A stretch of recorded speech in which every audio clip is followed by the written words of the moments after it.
Iniziamo la nostra riunione. Ieri abbiamo esaminato alcuni aspetti di inquadramento di tipo storico, istituzionale, giuridico, sociale e oggi entreremo un po' più nel vivo. Però prima di iniziare i nostri lavori abbiamo il piacere di avere con noi anche il presidente dell'Istituto Veneto di Scienze, Lettere ed Arti, il professor Gherardo Ortalli, che è storico. E devo dire che questo incontro che stiamo facendo lo facciamo qui perché il professor Ortalli, con interesse, generosità e attenzione verso il mondo della sanità veneziana, in particolare dell'ospedale, ha deciso con noi di realizzare questa iniziativa e speriamo non sia la prima e ce ne siano altre. Sì, non vorrei avere dei meriti che sono solo in minima parte miei.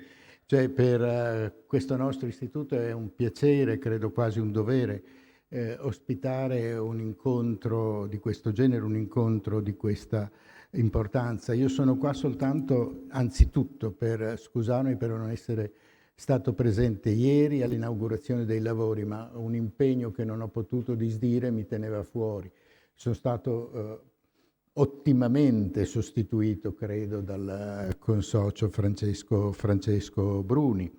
Mi è spiaciuto non essere ieri, ruberò 2 minuti e mezzo, non di più, perché ci tenevo a dare un saluto formale da parte del nostro Istituto di Scienze, Lettere ed Arti a voi che siete una struttura fondamentale per la realtà di Venezia, per la realtà di Venezia e non solo di Venezia, per quella serie di esigenze che non dirò io a voi quanto importante sia per la vita di tutti noi.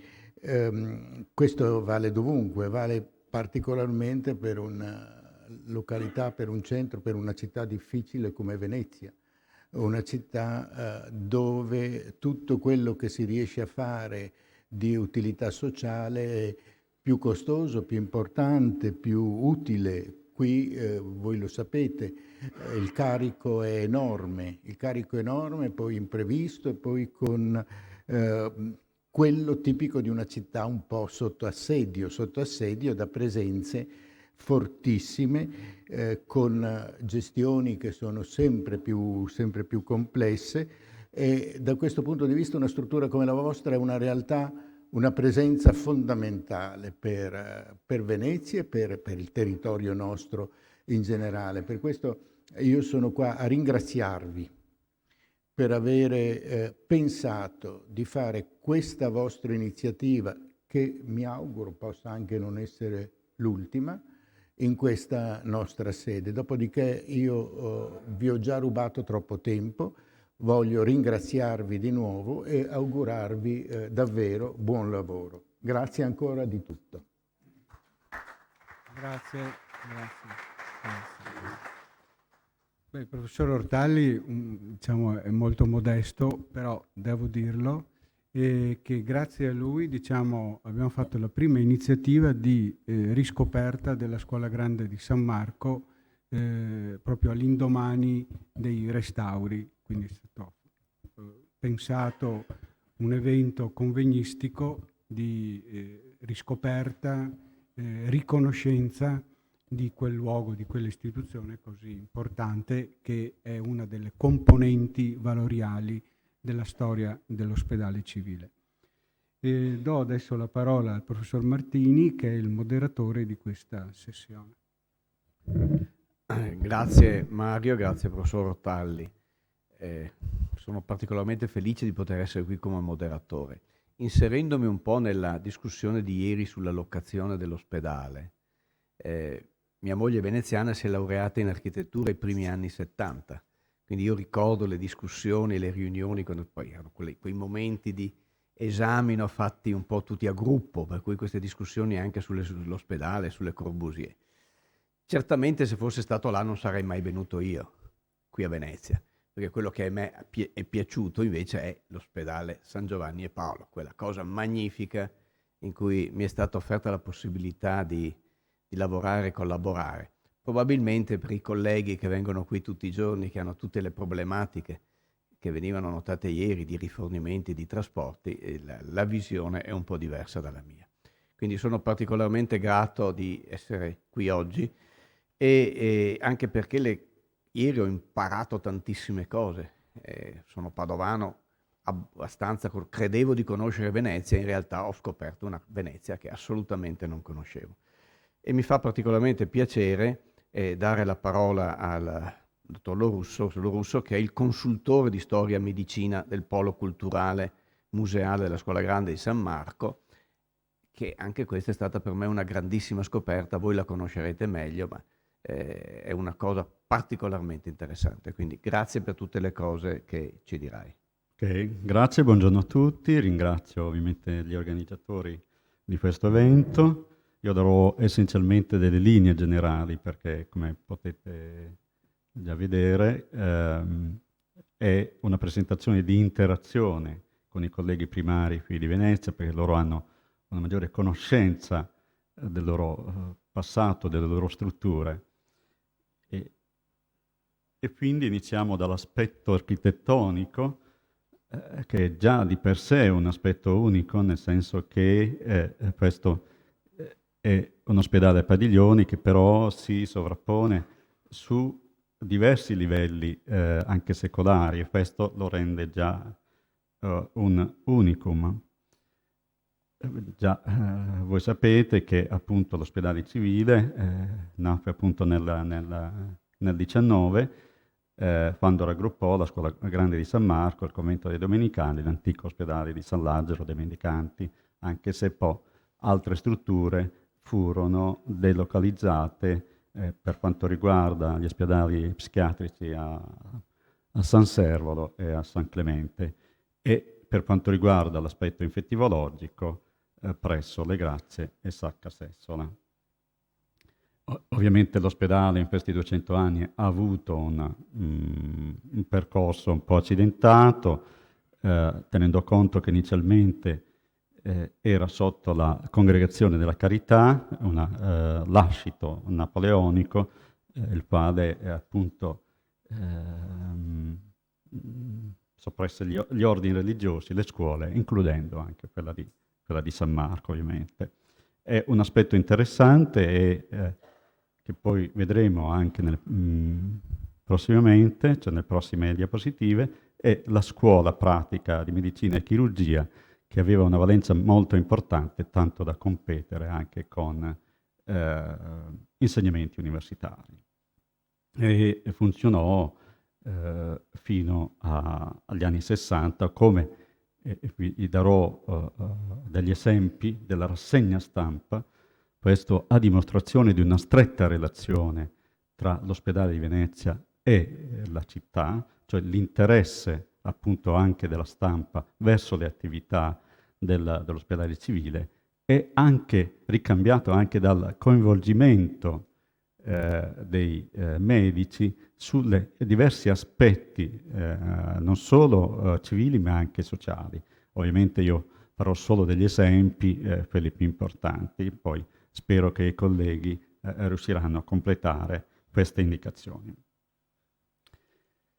E sempre rimanendo sul percorso appunto della scuola pratica di medicina e chirurgia, potete vedere come appunto insegnarono famosi medici, tra cui Michelangelo Asson, Giacinto Namias, Angelo Minic, Pietro Gradenigo, Antonio Berti, Pietro Gigliotto e Giovanni Biccio, ma questi sono alcuni, e come vedete da questo articolo di stampa del 1966, l'interazione tra l'aspetto medico ma anche quello del futuro dell'ospedale, e confermava questo articolo che in questa riunione si cerca appunto di trovare una soluzione all'epoca per la costruzione di un nuovo ospedale, quindi con il progetto di Le Corbusier, che so è stato discusso ieri. Ovviamente questa interazione col passato fu confermata da diversi personaggi. Sulla vostra destra potete vedere appunto Fabio Vitali che trasporta la bara di Augusto Murri, quindi c'è da parte di Fabio Vitali di portare un insegnamento di illustri maestri come fu appunto Murri da Bologna qui a Venezia. Poi esamineremo un po' a brevi uno sketch appunto di Fabio Vitali, che fu un importante primario internista qui a Venezia. Invece sulla vostra sinistra c'è questo bellissimo articolo che evidenzia come dopo 200 anni, l'articolo del 1968 più o meno, in cui l'anestesista professor Serra parla appunto di un passato glorioso dell'ospedale di Venezia, del pronto soccorso. Lui la relazione la divide in due parti, la prima è dedicata soprattutto all'intervento sul territorio, la seconda parte è storica e fa notare che appunto nel 1768 il pronto soccorso dell'ospedale avesse circa 15 posti letto, quindi con interventi d'avanguardia, soprattutto dal punto di vista anche della rianimazione, con l'uso di cannule per la rianimazione cardiopolmonare, chiamate soffietti, quindi all'epoca già c'erano delle innovazioni di tipo tecnologico. E questa è un'altra caratteristica, un altro concetto che introduco, è quello della compattezza diciamo, dei rapporti tra i vari primari dell'epoca, che in realtà poi proseguì anche successivamente, e vi faccio notare che questa è una foto del 1906, ma sostanzialmente i personaggi primari sono gli stessi nel 1929, cioè c'è da parte della classe medica dell'ospedale di Venezia una interazione, una compattezza nel costruire, nel interagire con il tessuto cittadino e indipendentemente dagli orientamenti politici e anche dalle origini. Questa è un'altra foto, verso l'inizio degli anni 50, guardate che Giordano c'è sempre, Saravalla, cioè questi primari portano avanti un discorso dell'ospedale nella città. E a dimostrazione anche delle origini, questo è un elenco delle riviste, questo è un altro aspetto, cioè l'ospedale di Venezia ebbe delle proprie riviste e come vedete cambiarono sì il nome, anche se poi si identificarono sempre nell'ospedale, e questi sono i ritratti dei medici ebrei, cioè nel senso che i medici ebrei si inserirono benissimo nelle attività dell'ospedale e diedero lustro all'ospedale stesso. Questo è un elenco un po' della periodicità delle varie riviste. Queste le varie copertine che misero in evidenza l'attività scientifica, medico-scientifica svolta a Venezia.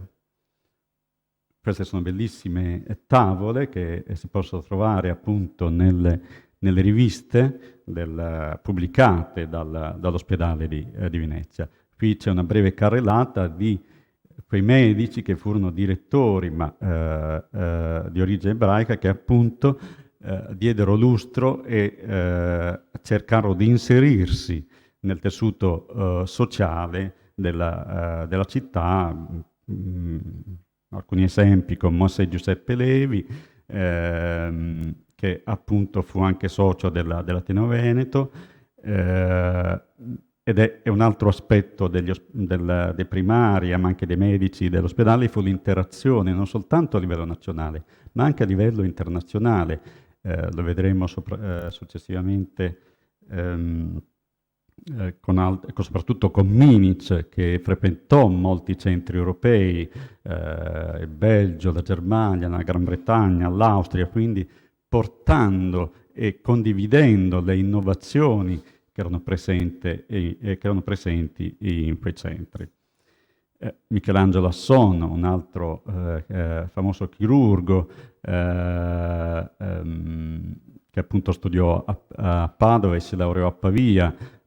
Questi due centri ovviamente erano gli unici all'epoca e c'è questa interazione con le principali università dell'epoca e infatti questo si riflette per certi versi, per esempio nel caso di Michelangelo Asson, avendo frequentato le lezioni pavesi, soprattutto di Panizza, pubblicò articoli, saggi di tipo neurologico e fu uno dei primi a descrivere il centro del linguaggio, 20 anni prima del francese Broca. Infatti c'è stata una ricerca che ha dimostrato che alcuni medici italiani, soprattutto lombardo-veneti, riuscirono prima di Broca a pubblicare attraverso una casistica che il centro del linguaggio era appunto a livello frontale sinistro.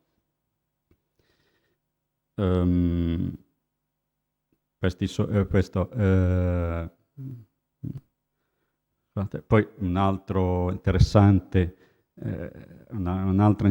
figura è Namias, che fu primario anche lui di medicina, fu segretario presidente dell'Ateneo Veneto e come vedete la maggior parte di questi colleghi riuscirono a pubblicare moltissimo, cioè generalmente intorno a 100 e più lavori scientifici. E un'altra caratteristica di Namias è che adottò Mosè Raffaele Levi, che sarà l'iniziatore, soprattutto in un'altra sede, degli studi sulla pediatria ed è considerato appunto il fondatore della pediatria italiana, però con una cattedra a Firenze. Vedete anche come fu un pioniere nell'introduzione dell'anestesia, dell'uso dell'elettricità in diverse malattie e anche lui fu promotore di varie riviste. E un altro personaggio molto importante, molto considerato, che io ho già accennato prima, è appunto Angelo Minic, che fu assunto nell'ospedale nel 1843 e che poi fu coinvolto non soltanto in ambito qui dell'ospedale civile, ma anche ebbe altri incarichi, per esempio nelle carceri nelle carceri qui veneziane. E come dicevo prima, appunto, lui seppe valorizzare l'ospedale civile proprio perché ebbe questi importanti rapporti con l'estero, si recò spesso nei vari centri europei, infatti la dimostrazione è che lui importò queste importanti innovazioni di Lister nella antisepsi delle ferite chirurgiche e di altre metodiche, soprattutto in Germania, in Gran Bretagna, a Londra. Il suo impegno è confermato sia di tipo sociale ma anche civile dall'essere coinvolto come consigliere presidente della Croce Rossa. Lo vedremo anche in altre figure, questo coinvolgimento in altre istituzioni volontaristiche, e poi fu assessore comunale e attivo membro del Consiglio provinciale, tanto da diventarne anche vicepresidente, e fu anche ovviamente direttore della rivista medica. E diventò nel 1851 corrispondente dell'Istituto Veneto sostanzialmente, e di cui diventò anche vicepresidente e nonché presidente nel periodo dal 1886 all'88 e poi anche presidente dell'Ateneo Veneto. Vedete come c'è una stretta interazione con le istituzioni tra virgolette extrasanitarie di Venezia, e poi diventò anche senatore e fu poi commemorato dallo stesso presidente del Consiglio dell'epoca, Giolitti. A lui abbiamo ancora diciamo, dei ricordi, cioè, sparsi per la città, il Ponte Minice, questo grazie anche a una donazione fatta da lui, diretta anche all'Istituto Veneto. Voi sapete meglio di me, infatti ieri c'è stata la premiazione anche di un premio a lui intitolato e che viene gestito appunto dall'Istituto Veneto. E poi i famosi orologi di Minice che sono sparsi per tutta la città. Vedete, questa è una mappa, io l'ho presa da Google, non so se ci sono i copyright, però mi è sembrato opportuno farvela vedere perché è proprio uscendo in questa piazza c'è un orologio di Minice. Proprio all'angolo c'è un bellissimo orologio, un doppio orologio, infatti c'è un orologio di Minice, vedete come c'è anche a Murano, e in una nota dell'ospedale si fa presente che sono appunto collocati nei principali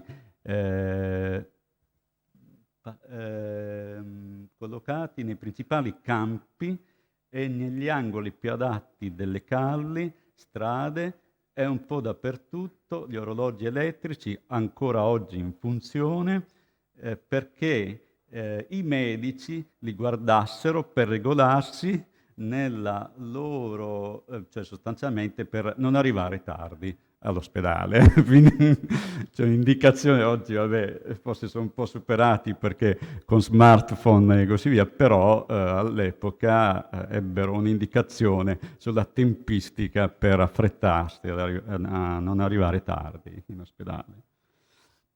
Fabio Vitali, quella figura appunto che vi ho detto prima, che da Bologna porta l'insegnamento di Augusto Murri, e fu appunto il primario dell'ospedale primario medico dell'ospedale qui civile anche durante la guerra tra il 15 e il 18. Ebbe una onorificenza dalla Congregazione di Carità di Venezia e l'ospedale appunto gli inviò questa bellissima lettera congratulandosi per questa onorificenza, e questo è un altro ritratto che è conservato presso l'archivio della Scuola Grande di San Marco. Un altro importante personaggio, lo vedremo anche tra poco, è Angelo Spagno, che fece parte di una dinastia di medici, come padre, figlio e fratello, ma anche, come vedremo, anche una figlia, primario medico dell'ospedale di Venezia, dal 38 fino al 62, fu presidente dell'ordine, docente universitario, ovviamente fu anche direttore delle riviste mediche veneziane, fu sindaco di Venezia, presidente della Fondazione Cini, fino alla morte sostanzialmente, presidente anche della fondazione, lo vedete qui durante una premiazione della Biennale, lo vedete qui terzo da sinistra, appunto durante una premiazione alla Biennale, e poi riuscì a diciamo, intervenire nel costituire in ente autonomo il centro di cultura. Una figlia, Clotilde Spagno, fu la prima donna, appunto, medico ad operare nell'ospedale civile quale cardiologa sotto la direzione di Ettore Bellini, che fu tra i fondatori e fece parte dell'Associazione Nazionale Medici Cardiologi, lavorò come volontaria per la Croce Rossa, consigliera e segretaria dell'Ordine dei Medici di Venezia e fu tra le fondatrici anche della Confederazione Italiana Medici Ospedalieri e soprattutto fu anche tra le fondatrici di questa associazione di volontario, la Soroptimisti, associazione di professionisti che operano soprattutto per la promozione dei diritti umani.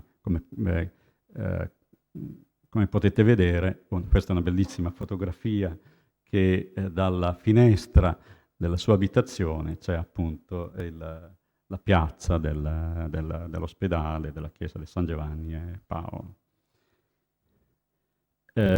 Proseguendo un po' queste sono indicazioni di massima, Giorgio Catturelli, che fondò il reparto di cardiologia nell'88 dopo aver lavorato in un ambulatorio dell'ex ospedale Giustiniana, creando i presupposti proprio per un reparto di cardiologia, e fu anche tra i primi ad aprire un centro di emodinamica a Venezia.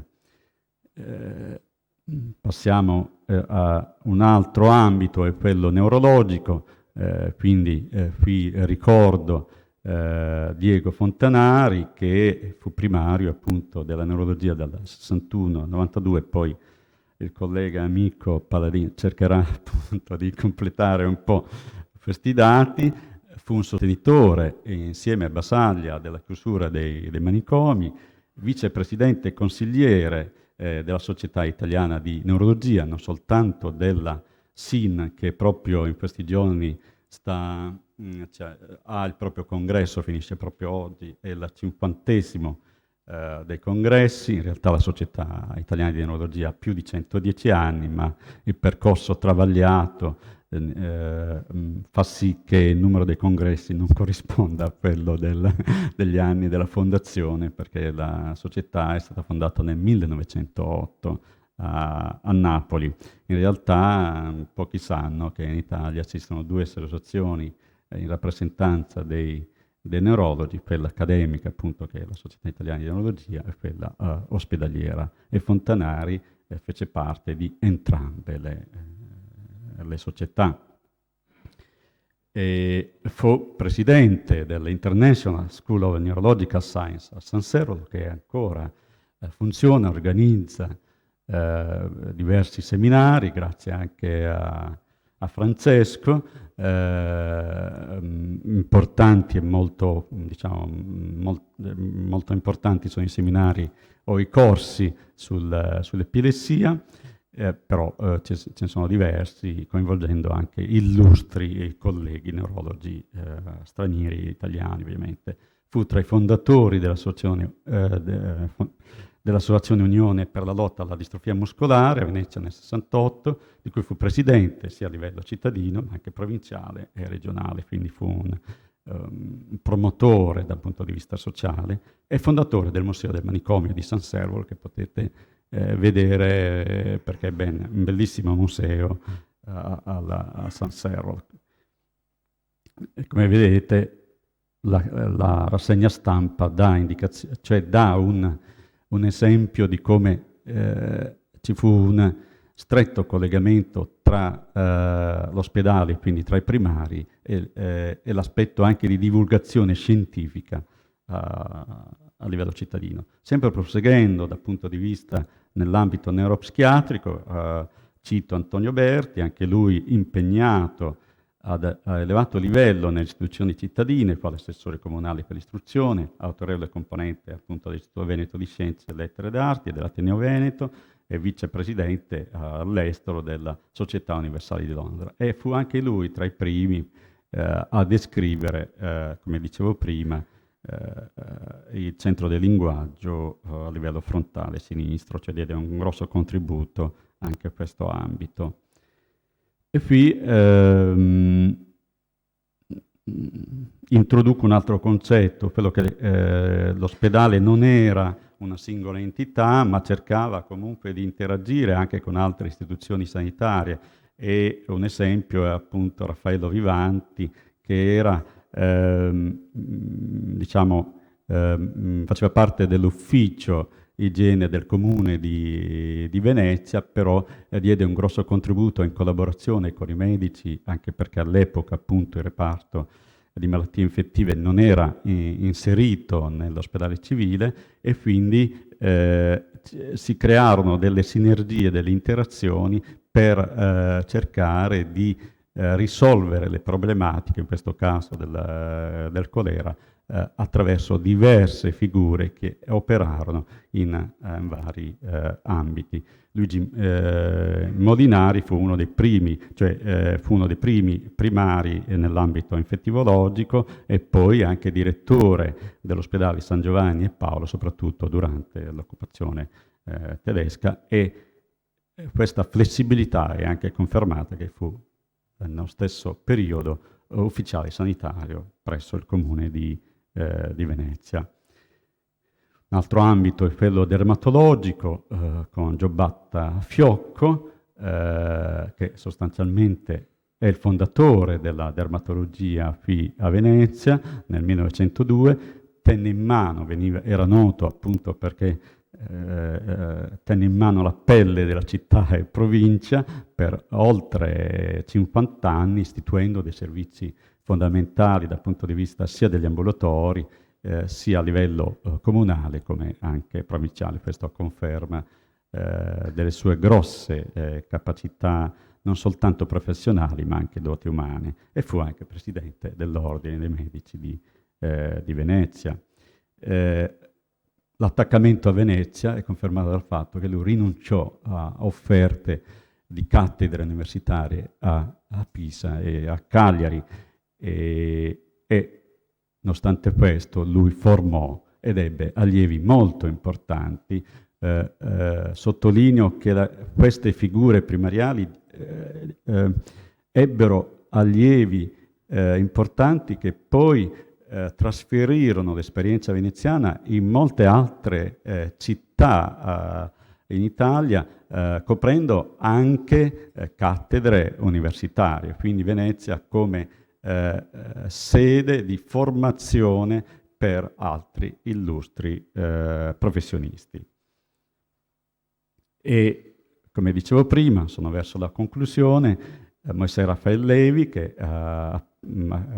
appunto è considerato un po' l'iniziatore della pediatria in Italia, fu costretto a lasciare Venezia per motivi di salute nel 81 e l'anno successivo appunto fu nominato direttore della prima cattedra di pediatria in Italia e poi, come vedete, fu tra i fondatori della Società di Navigazione Lagunare a Vapore. Questo è un altro aspetto, quello dei medici appunto che furono coinvolti nella navigazione e che, considerando anche il ruolo storico di Venezia, portarono l'insegnamento di Venezia al di fuori diciamo della nostra penisola in altri paesi. Fu appunto socio ordinario dell'Ateneo Veneto e di altre società, dell'Accademia di Medicina di Torino, di quella di Bologna, quella medica di Vienna. Questo è un altro esempio non solo per quanto riguarda Moisè Raffael Levi, ma anche di altri primari o altri clinici che ho esaminato prima.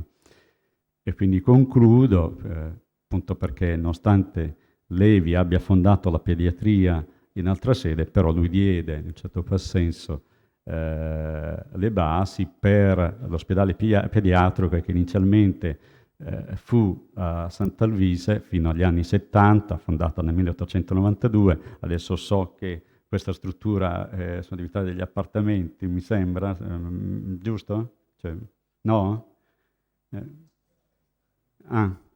E appunto ebbe come primario il Ponticaccia, che fu anche primario durante la guerra, e poi Ettero Giorgi, Mario Raspi e Valentino Angelini dal 1943.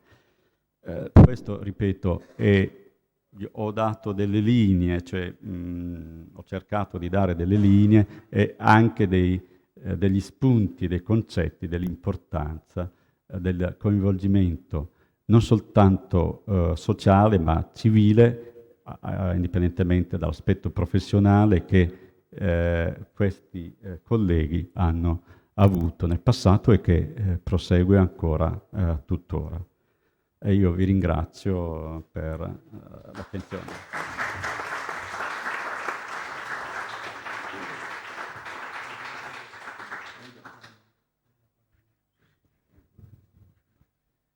Allora, intanto ti ringrazio per questa bella presentazione. Manca l'otorino e la ringoiatria, che qui a Venezia ebbe una... Ho visto qualche foto di Brunetti e di Gradenigo. La prima scialitica... La prima scialitica fu fatta qui a Venezia, la prima scialitica operatoria, è una delle prime endoscopie. Ho qualche fotografia che vi darò volentieri che aveva raccolto il vecchio Benciolini, il papà di Paolo Benciolini, del medico legale. Ma ovviamente non si può dire tutto in così breve. Perfetto. Allora, do la parola adesso ai vari colleghi primari, quindi prima il professor Bonamone. Il dottor Lorusso è pure seduto, il dottor Bonanome va di giro. Così lo sgridi, se dice qualcosa di sbagliato. Così lo sgridi. No, ma io no. Prego. Grazie. Professor Martini, cari colleghi, io ringrazio innanzitutto il dottor Po per questo invito che considero una fortuna e un onore. Una fortuna perché il trovarsi a essere chiamato come medico alle celebrazioni del bicentenario del nostro ospedale veneziano non può che essere attribuito in gran parte a una coincidenza temporale che solo il destino ha dettato. È un onore perché tale ritengo sia il poter rappresentare in questa circostanza l'unità operativa di medicina interna che mi trovo a dirigere. Prima però di fare alcune considerazioni generali su cosa questa celebrazione, a mio avviso, significa e sul messaggio che ci trasmette, vorrei però darvi una piccola nota personale. Uno dei grandi protagonisti della medicina veneziana che abbiamo sentito e sentiremo ricordare in questa occasione è il professor Iona. Ora, il suo nome in qualche modo mi lega alla memoria di mio padre e ho pensato di spiegarvi il perché. Mio padre era nato nel 1931 e aveva vissuto quindi da ragazzo gli anni della Seconda Guerra Mondiale. Quando anch'io ero un ragazzo, spesso mi raccontava episodi di quei duri tempi. Ad esempio, trovandosi ad abitare in una grande casa sul Rio di Santa Chiara che costeggia Piazzale Roma, era stato senz'altro uno dei primi ad assistere all'arrivo delle truppe alleate nei giorni della liberazione, vedendo giungere la prima jeep di truppe neozelandesi, mentre se ne stava appollaiato su un muretto che stava proprio dietro la casa dove abitava. Così, tra i suoi racconti della guerra, c'era anche quello del gesto eroico del professor Iona, immolatosi pur di non fornire i nominativi della comunità ebraica alle truppe tedesche. Ieri abbiamo sentito dal professor Gottardi che forse questa non era l'unica ragione del suicidio, ma insomma questa è la storia che veniva raccontata.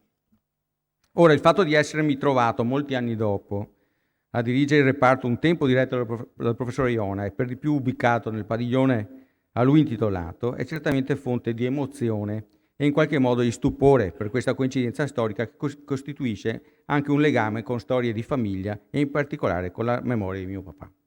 Ecco, chiuso questo piccolo accenno personale, voglio dire che questo sentimento misto di onore, orgoglio e soggezione ci coglie anche oggi quando vediamo ricordate queste grandi figure di medico che in passato hanno operato a Venezia.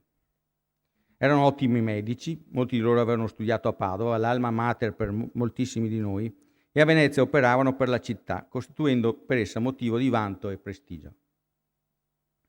Pur non essendo Venezia sede di una facoltà di medicina, a Venezia insegnavano l'arte medica, facendo così scuola per molti allievi, e in questo grande ospedale in cui operavano questi grandi professionisti. Ma molti di questi personaggi, proprio perché interpretavano quell'umanesimo a cui la figura del medico per storica formazione e ruolo si ispira, erano anche grandi motori di cultura e il loro agire travalicava così la sola attività clinica con un prestigio che li portava a essere non solo punti di rassicurante riferimento per chi abbisognava di cure, ma anche protagonisti della vita cittadina in senso molto più lato, tanto da portare alcuni di loro a rivestire importanti cariche politiche o nell'ambito di istituzioni culturali, come abbiamo sentito. Ora i tempi sono senz'altro molto cambiati, la medicina si è enormemente evoluta e il paternalismo medico che emanava da queste grandi figure, il cui carisma personale sosteneva l'ipse dixit, ha lasciato posto alla costante necessità di far derivare il nostro operato di medici da dati scientifici che in continuazione vengono aggiornati e in base ai quali dobbiamo spesso aggiornare il nostro operato. Non che ciò non avvenisse un tempo, ma ora è tutto enormemente più veloce, con una velocità che aumenta costantemente in modo esponenziale. Ciò nulla toglie però al fatto che l'arte medica continua ad avere un'importante componente individuale che deriva sì dalla sintesi delle conoscenze, ma anche dall'esperienza clinica e dall'interpretazione personale del nostro ruolo nei confronti dei pazienti. E d'altro canto, se da un lato gli enormi progressi della medicina hanno prodotto altrettanti miglioramenti dello stato di salute generale, questi risultati hanno anche molto aumentato le aspettative di un'utenza che è molto più informata di un tempo e spesso più critica nei confronti dell'operato della medicina. Così, il carisma dei grandi protagonisti del passato è spesso più difficilmente replicabile, anche se il perseguimento di un ruolo di riferimento continua a costituire un giusto karma cui ispirarsi. Per quanto concerne il nostro ospedale, il mutare della demografia della città ne ha significativamente modificato il ruolo, portandolo a non costituire più, per ovvi motivi, l'unico riferimento sanitario del nostro territorio. Tuttavia, gli anni recenti hanno visto un importante ammodernamento dell'ospedale civile, che lo ha senz'altro reso più accogliente e adeguato alle esigenze, tenuto conto anche delle problematiche che in una città unica e complessa come Venezia si incontrano per mantenere standard di assistenza efficienti e al passo con i tempi. Oltre a ciò, è giusto osservare come la grande valorizzazione della storia del nostro ospedale, che solo negli ultimi anni ha avuto un impulso così importante, qui il dottor Po bisogna riconoscere un ruolo fondamentale, lo renda un polo sanitario di grande fascino e con caratteristiche davvero uniche, che suscita l'ammirazione di molti di coloro che hanno occasione di visitarlo. La coscienza di lavorare in una struttura così unica, in una delle città più belle e famose del mondo, è così motivo di orgoglio e stimolo a cercare di dare il meglio non solo per la nostra cittadinanza, ma anche per tutti quei pazienti che da ogni parte del mondo si trovano ad essere ricoverati all'ospedale dei Santi Giovanni e Paolo e per i quali esso diviene uno specchio della città. Chi fa il mestiere del medico rende un servizio alla popolazione e tale ruolo lo porta naturalmente a contatto con la città. Così chi dirige un'unità operativa la rappresenta e quindi rappresenta l'ospedale davanti alla città. Questo rapporto con la gente è particolarmente vivo, immediato e fisicamente vicino a Venezia, città in cui tutti noi si cammina, il che appiana molto le difficoltà di incontro che possono invece sussistere in tutte le città, diciamo, normali, riducendo differenze sociali e rendendo spesso immediati e più spontanei il contatto e il confronto con l'utenza. Ciò rende il mestiere di medico a Venezia da un lato molto più gratificante, ma allo stesso tempo umanamente molto più impegnativo. Nell'espletamento del nostro dovere, il fatto di operare in un ospedale così antico e bello, al quale siamo molto affezionati, e l'alito della storia dei grandi colleghi che vi hanno operato, costituiscono senz'altro motivo di orgoglio e costante stimolo a sostenere la sanità veneziana. Grazie.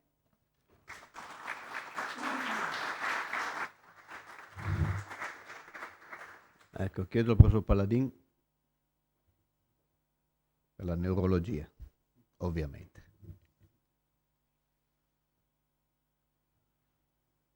Io ringrazio per questa straordinaria occasione di poter parlare dell'ospedale e soprattutto della neurologia di Venezia, perché sono ormai un pezzo di tappezzeria dell'ospedale, avendo iniziato come studente nel 74, quindi come tirocinante nel 79, assunto nell'80, posso dire che la maggior parte della mia vita l'ho vissuta in ospedale, quindi sono memoria storica, decano dei primari dell'ospedale Santi Giovanni e Paolo. Ex ospedali civili riuniti, divenuti poi ospedale civile. Ospedali civili riuniti perché accoglieva i pazienti degli ospedali dismessi, quali quello degli incurabili, il Sant'Anna ed altri che sono stati appunto dismessi inizio Novecento. San Clemente però è stato chiuso molto tardivamente, mentre San Servolo è stato chiuso con la riforma sanitaria.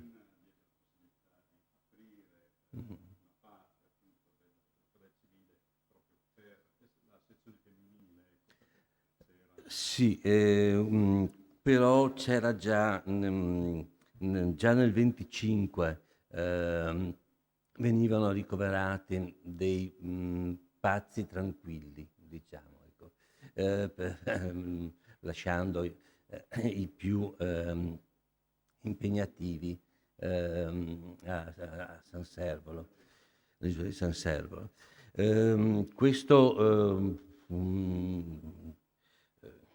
Questa specifica divisione, che era diretta dal primario dottor Duca, è stata attrattiva nei confronti di San Servolo, che scoppiava di pazienti e quindi nel 34 decisero di dividere i maschi dalle femmine e spostarono le pazienti a Venezia, costruendo il manicomiale, il morocomio, moros comios, curare il pazzo, che è stato abbattuto nell'85 e lì io ho iniziato a lavorare in questa struttura che appunto era stata il morocomio dell'ospedale San Giovanni Paolo. Il Fontanari ci arrivò nel 61. Nel frattempo erano rimasti solo i piagati e quindi la dermatologia, diciamo, fondamentalmente. Mentre alcuni reparti, cioè il piano terra e il secondo piano, erano rimasti abbandonati.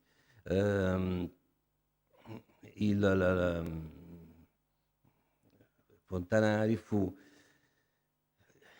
inviato primo nel Veneto a fondare un reparto neurologico. Non esisteva reparti neurologici, c'erano solo la clinica delle malattie nervose e mentali ed erano solo universitarie. Belloni ebbe l'intuizione di aprire sul territorio e quindi mandò Fontanari a fondare la prima neurologia, mentre Basaglia andava a fondare, a rivoluzionare la neurologia, anche lui in un ospedale civile a Gorizia. Il ruolo di Fontanari fu molto importante perché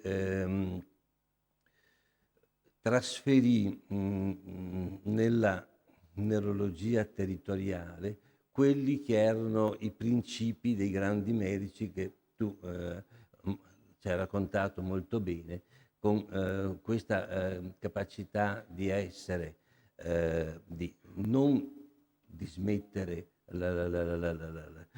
le proprie funzioni di medico e di primario, ma di esprimere anche il senso civico e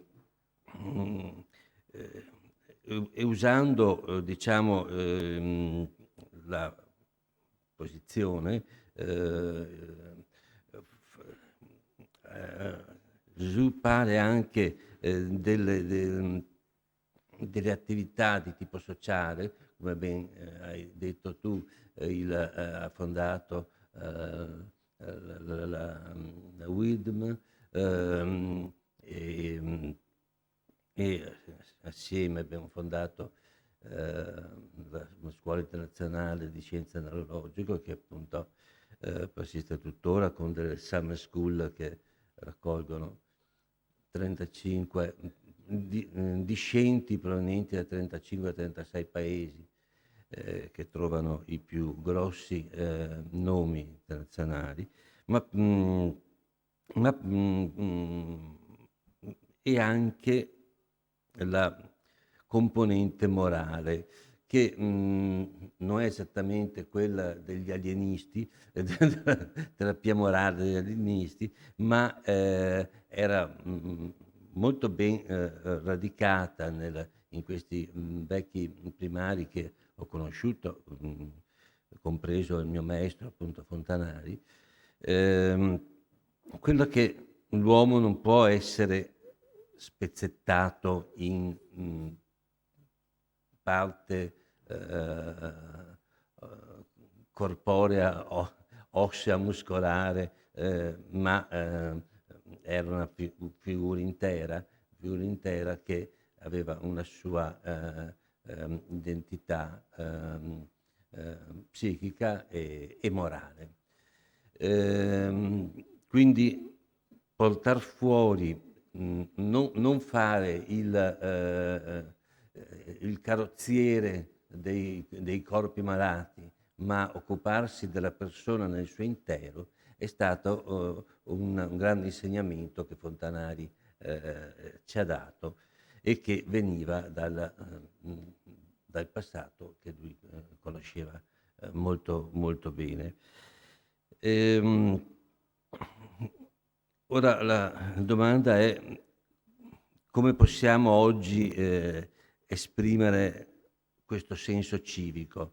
Come dopo un periodo di perdita, diciamo, di questa funzione,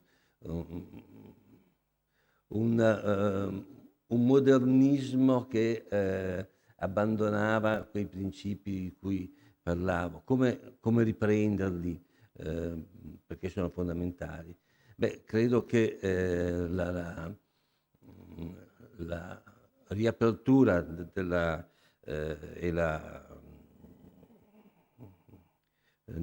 scuola grande di San Marco sia un esempio, sia l'esempio più importante e dovrebbe fare da apripista per altre iniziative. E gli stessi primari dovrebbero entrare di più nelle istituzioni cittadine. Già in parte qualcuno lo fa, ma entrare per far uscire l'ospedale, diciamo, nella città e far sì che il cittadino senta l'ospedale come un qualcosa di importante che lo guida anche in attività extra ospedaliere. Certo, il mondo è cambiato, i mezzi sono diversi, bisognerà inventarsi le cose. Sicuramente un primo obiettivo è stato raggiunto in modo esemplare, che è l'apertura della Scuola Grande di Venezia, la più grande delle scuole, e con un restauro stupendo.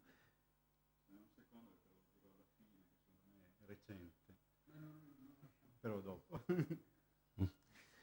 No, io non voglio portare via altro tempo, voglio dire solo che il manicomiale, non so se tutti lo sanno, il manicomiale aveva una sua cavana dove c'è il ponte col giardino davanti al pronto soccorso. Il manicomiale aveva la sua cavana dove entravano i pazienti psichiatrici e anche è continuato a lungo questo, poi è stato chiuso. Da quella cavana partiva un lungo corridoio sul quale si affacciavano le sale. Questo che corrisponde alla sala centrale del Semerani 2. Non so se ho mezzo minuto per raccontare, per, per dire potevano avvenire anche degli eventi bizzarri. Una ragazzata che lui ha compiuto da studente, diciamo, e da frequentante la Ero appena neurologia. stato assunto. Però preghiamo i presenti di ascoltare, ma di non riferire quello che sentiranno. Ho rischiato perché ero appena stato assunto. Questa carovana io la usavo per tenere la mia barca a Rimini e andare, abitavo alla Giudecca, quindi venivo a lavorare in barca, mettevo la barca in carovana, lì c'era un cancello e entravo in reparto. Una volta dei colleghi francesi sono venuti a Venezia, portati a San Servolo in barca, partendo da Giudecca, quindi a San Servolo abbiamo mangiato, insomma, si è fatto tardi. Mi sono trovato davanti all'ospedale alle 2 di notte con 4-5 persone in barca e non avevo proprio tanta voglia di continuare a vogare. E allora sono entrato in carovana, li ho fatti entrare, gli ho dato qualche indumento, un camice, qualcosa degli infermieri, in modo che potessero girare per strada alle 2 di notte, non si accorgeva nessuno. Ecco. E il giorno dopo mi avrebbero restituito il tutto. Anch'io ho fatto così, sono andato a casa e il giorno dopo c'era il giro grande, come si usava una volta, con le patron, dicono i francesi, con il primario, gli aiuti, gli assistenti, la suora, gli infermieri, gli studenti, i frequentatori, eccetera. Io ero appunto appena stato assunto e andiamo verso la stanza del dozzinante che era vicino alla caverna, adiacente alla caverna c'era la stanza del medico di guardia, una saletta di consultazione e una stanza dozzinante dove era ricoverato un paziente psichiatrico che aveva delle allucinosi. E fatto il giro, arriviamo lì e questa persona si alza arrabbiatissima, dice a Fontanari: ma che ospedale è questo? Che posto? Non succedono cose nottetempo che incredibili. E ciao Fontanari, cosa è successo? Questa notte donne e uomini nudi venuti dal mare sono entrati. E allora Fontanari ha fatto una bella lezione sulla differenza tra il delirio lucido del paranoico e quello dissociato dello schizofrenico. Eh, Quando finito tutto sono andato in studio, professore,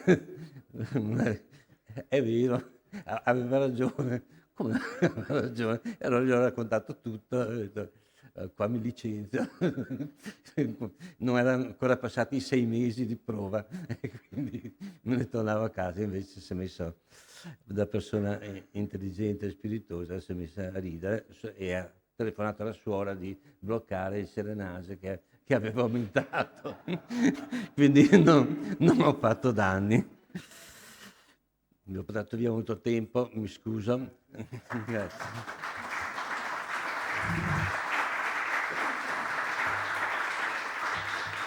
Allora adesso diamo voce alla dermatologia.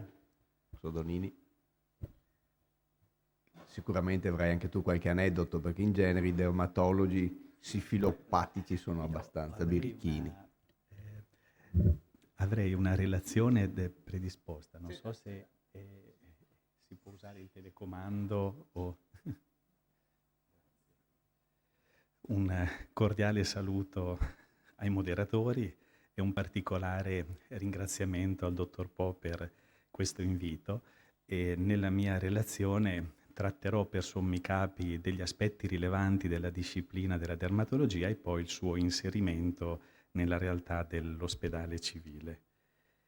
E come vedete, appunto, ho proposto la lapide che commemora l'antico ospizio della Scuola Grande di San Marco dei tempi medievali.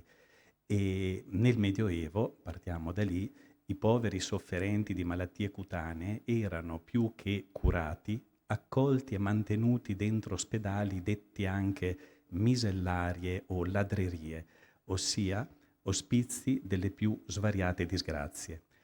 I documenti medievali ben di rado riportano la parola generica di infirmi applicata ai ricoverati, bensì sovente quella dei pauperes Christi, dato che la concezione di poveri, indigenti e bisognosi era la sola condizione per poter essere ospedalizzati. Non erano dunque ospedali nel senso contemporaneo di edifici dove si cerca la diagnosi e la cura, ma piuttosto degli ospizi gratuiti per coloro che erano affetti da dermatosi deturpanti. Da costoro venivano separati soltanto i contagiosi, soprattutto i lebbrosi. Nel Medioevo la dermatologia come pratica terapeutica passa sostanzialmente nelle mani dei chirurghi barbieri, che erano più esperti di patologia esterna e quindi più indicati a effettuare le varie metodiche di scarificazione, salassi, applicazioni di unguenti, eccetera, attività queste che i medici fisici, a differenza degli empirici, non attuavano perché disdicevoli. La disciplina dermatologica arrivò a guadagnare un ruolo di maggior rilievo grazie a Girolamo Fracastoro nel 1500. Fracastoro studiò a Padova fino al 1509, periodo in cui per la guerra della Lega di Cambrai contro la Repubblica Veneta se ne tornò a Verona. Girolamo Fracastoro non fu solo un grande medico, ma anche astronomo e letterato. La sua casa di Incaffi divenne un centro di cultura, ospitando spesso tra i tanti Niccolò Copernico, Andrea Vasaglio e lo stesso Carlo V. Pose le basi della microbiologia contemporanea e dette il nome alla sifilide nell'opera Syphilis sive morbus gallicus, che cessò di essere nominata come mal napolitano, come mal francioso o mal dei portoghesi ed arrivando poi fino ai turchi più genericamente mal dei cristiani. Espose le sue idee nel De Contagionibus et Contagiosis Morbis et Eorum Curatione, testo pubblicato nel 1546 a Venezia. Attribuiva la malattia a particelle piccolissime da lui indicate come seminaria morbi, trasmissibili da un organismo all'altro, sia per contatto diretto che indiretto attraverso oggetti o l'aria stessa. Nel merito della sifilide, nel trattato De Contagionibus, egli sostiene che sia comunicabile di solito per contagio prolungato ed intimo, di rado per via indiretta attraverso oggetti e mai a distanza attraverso l'aria. Fracastoro espone quindi la teoria che precorre la moderna batteriologia. Era un medico conosciuto ed era consultato da personaggi illustri e da famiglie nobili, ma si tramanda che curasse indifferentemente i ricchi ed i poveri e che una volta restituita la salute nulla pretendeva dai poveri per onorario se non la loro amicizia. È ricordato nello stemma dell'Associazione dei Dermatologi Ospedalieri Italiani. Altra tappa importante nella storia della dermatologia è stata nel 1725 la realizzazione dell'ospedale San Gallicano a Roma sulla base della bolla di fondazione di Benedetto XIII. Costituisce il primo esempio in Italia ed in Europa di ospedale interamente dedicato alle malattie cutanee. Le finalità istituzionali dell'ospedale erano eminentemente caritative, pro curandis pauperibus et miserabilibus, affetti da lepra, scabie e tigna, seu prurigine in capite. Nella bolla di fondazione viene anche specificata la dotazione in letti per il reparto maschile e per il reparto femminile, in ambedue i casi con l'individuazione precisa di quanti letti dovessero essere dedicati alle leprosis piuttosto che alle pruriginosis febbricitantibus o scabiosis in capite. Quindi, pur in un unico spazio, venivano già distinte le quote per tipologia di patologia. Parallelamente venne anche aperto un ambulatorio per le medicazioni dei poveri di entrambi i sessi, meritando un'autonoma menzione la patologia ulcerativa degli arti inferiori, quindi una prima, individuazione poi della pratica vulnologica. Dunque il primo periodo del San Gallicano è caratterizzato da prevalenti necessità assistenziali nei confronti delle malattie che colpivano i ceti più poveri della città e quindi da un'impronta prevalentemente di tipo socio-assistenziale piuttosto che medico-scientifica. Con la caduta dello Stato Pontificio avviene il passaggio da una direzione di tipo religioso ad una direzione laica che comporta l'apertura alla comunità scientifica nazionale e internazionale, e questo sotto la direzione del professor Casimiro Manassei. Dopo la realizzazione del primo ospedale dermatologico, per arrivare ad avere il primo cattedratico di dermatologia si deve giungere al 1805, anno in cui ottiene l'incarico il professor Vincenzio Chiarugi, quale docente dell'Università di Pisa. Il suo corso di lezioni tratta delle malattie cutanee sordide e perturbazioni intellettuali. Si tratta di una materia semestrale del corso di laurea in medicina ed è un abbinamento sui generis che oggi potremmo definire sul filo ectodermico, ed è anche la prima volta nel mondo che la dermatologia, venerologia e la psichiatria vengono considerate, seppur curiosamente assieme, come scienze a sé stanti, ben distinte dalla medicina generale e degne di un corso universitario autonomo. E questo era un disegno, una delle tavole in cui si illustravano. Sull'impulso poi di questa innovazione della scienza medica, pochi decenni dopo, il dottor Giobatta Fiocco venne chiamato a dirigere il primo reparto di dermatologia al Civile di Venezia.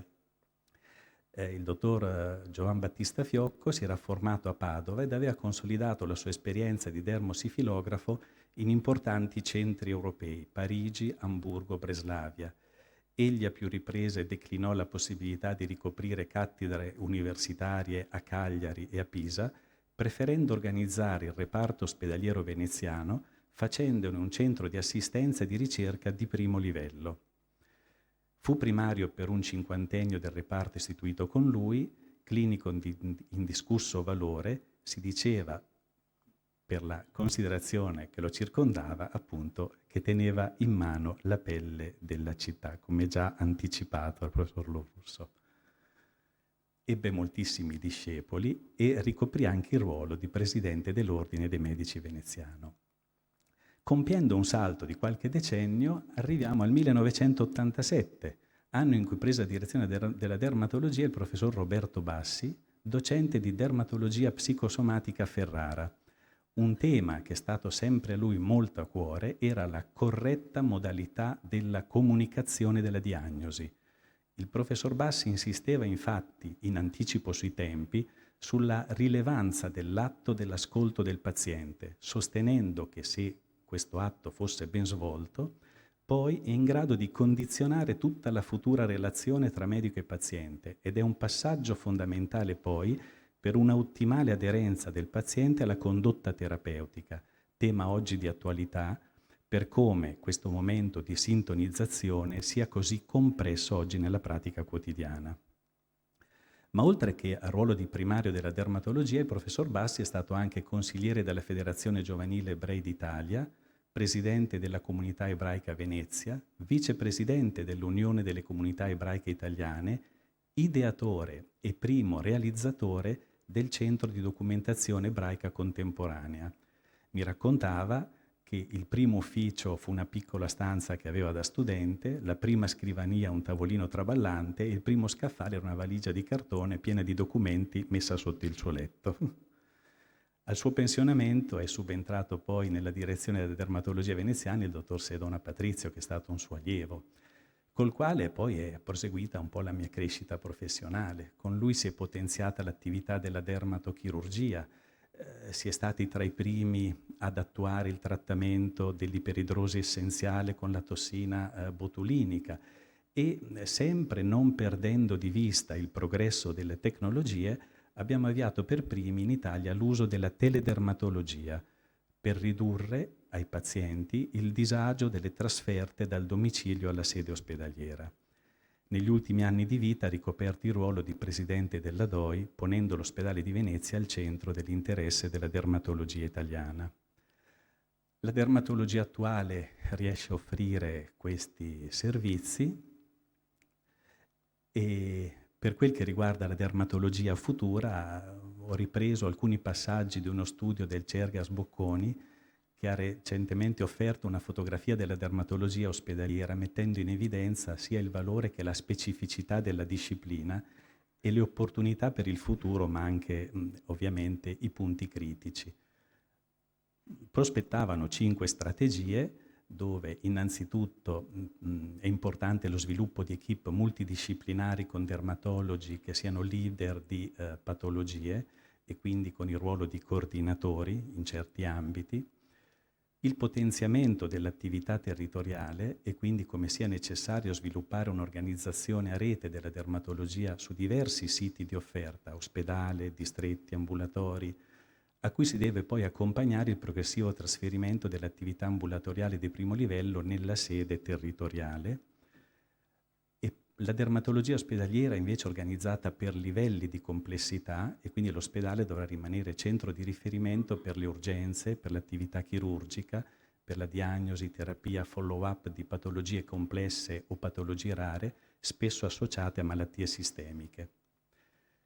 Sviluppo di reti per le malattie dermatologiche e quindi la promozione dell'istituzione di reti cliniche per la gestione delle diagnosi, terapia, follow-up delle patologie rare, il ruolo che hanno i centri di eccellenza regionali e la loro integrazione con i centri hub e centri periferici che possono essere connessi grazie alla telemedicina, grazie a percorsi diagnostici terapeutici condivisi e la stessa cura e follow-up condivisa.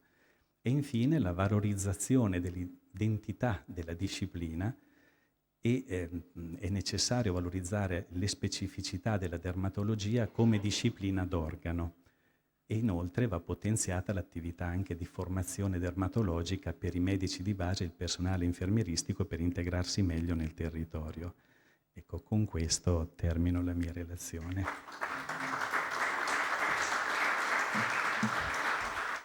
Ti ringrazio anche per la bellissima introduzione che ha dato degli spunti molto, molto interessanti. Grazie. Diamo la parola adesso al professor Pitter per la parte pediatrica. Buongiorno a tutti, grazie ovviamente agli organizzatori. Mi associo anch'io a Andrea Bonanome, nel senso che è una casualità straordinaria essere al bicentenario. Non capita spesso, voglio dire, ma la cosa bella è che non mi è capitato spesso neanche di capitare a Roma al 120 anni della Società Italiana di Pediatria, ma anche ai 115 anni che abbiamo fatto alla San Domenico quest'anno, perché il 2019 ha raccolto queste 3 cose straordinarie che danno, e anticipo quasi la conclusione, la nostra storia, come diceva il dottor Po ieri, non è ovviamente nuova, ma non è vecchia, è antica, da un senso di appartenenza, e mi associo al professor Martini, che è proprio per l'appartenenza perché stiamo in quell'ospedale, che ha tutta una storia particolare e che ci dà un calore, un senso di appartenenza che è strepitoso, voglio dire, e che ci fa lavorare ancora meglio, ancora di più, con un senso di voglia di fare e di produrre incredibile. Sono anziano, quindi mi perdo ogni tanto in queste... Allora, la storia della medicina è una storia lunga, perché è una storia che parte, come vedete, da tempi antichissimi, però è una storia che è un po' parallela alla medicina generale, non è una storia della pediatria. La storia della pediatria in realtà nasce nell'Ottocento.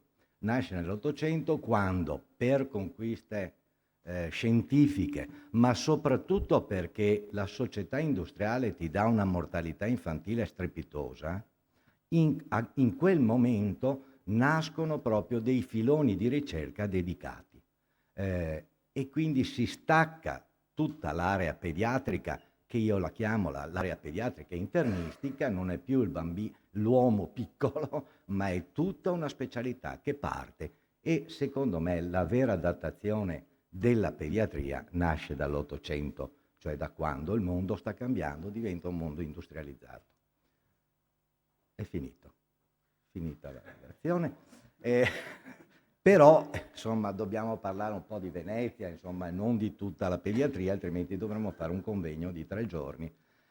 Io non sono uno storico e quindi, con senso di responsabilità, ho chiesto al mio caro amico Cataldi, che è il presidente del gruppo di studio della pediatria nazionale, di aiutarmi un attimino, almeno nella parte di percorso, del primo percorso storico, perché poi vorrei anche traghettare questa cosa a quello che è il futuro un po' della pediatria, non deve restare una cosa solo di appartenenza storica.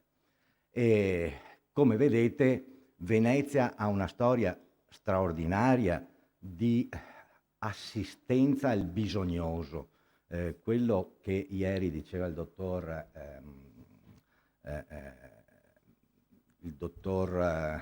e non mi ricordo più il nome, ma era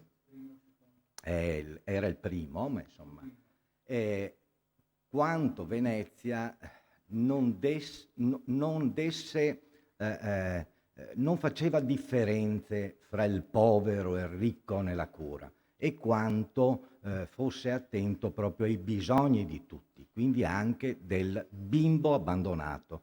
E non a caso ai primi anni del 300 si ospitano gli esposti, che arrivano numerosi, il Brefrotofio arriva quasi a 1000 bambini, poi diventa un istituto che raccoglie un po' tutta la provincia, con la famosa ruota che ancora un segnale ce l'ha nella piccola calle adiacente, perché poi la Pietà non è quella che vediamo, non è la chiesa, è stata un po' distrutta, rifatta, insomma, e quindi non è proprio quella la storia.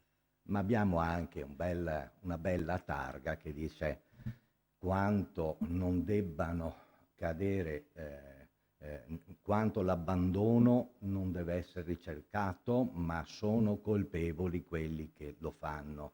Quindi Venezia era straordinariamente attenta ai bisogni, soprattutto anche del bambino. Mi piace ricordare quest'uomo perché Cesare Musatti, che voi sicuramente ricorderete come psicanalista, ma Cesare Musatti, questo, era il prozio di Cesare Musatti, che ha curato, perché era Settimino il Musatti psicanalista, ed era così innamorato di Venezia che ha fatto queste cose. Io vi inviterei a leggere L'amor materno, perché ha delle cosucce sui bambini, dei vezzeggiativi, dei diminutivi, così, che sono straordinari. Ma anche perché è uomo in cui comincia a insegnare un po' la pediatria. È stato, tra le altre cose, uno dei fondatori. Come vedete, la pediatria nasce nel 1898 e quindi il nostro centenario l'abbiamo avuto anche noi. Ma l'ospedale generale, insomma, è stato detto da tanti, nasce anche dalla dominazione asburgica. Vedete che poi reparto di pediatria, poi è un reparto di pediatria sempre associato con una sezione prevalentemente ovviamente di malattie infettive, ancora aggregato alla medicina. Deve ancora essere un attimino autonomo nella gestione, però si sta formando questa idea, e si sta formando questa idea con i primi corsi che poi tiene Ludovico Pelt, che, come si diceva prima, era più responsabile del morocomio che non della pediatria, ma dopo viene sostituito dal primo primario del reparto infantile dell'ospedale civile.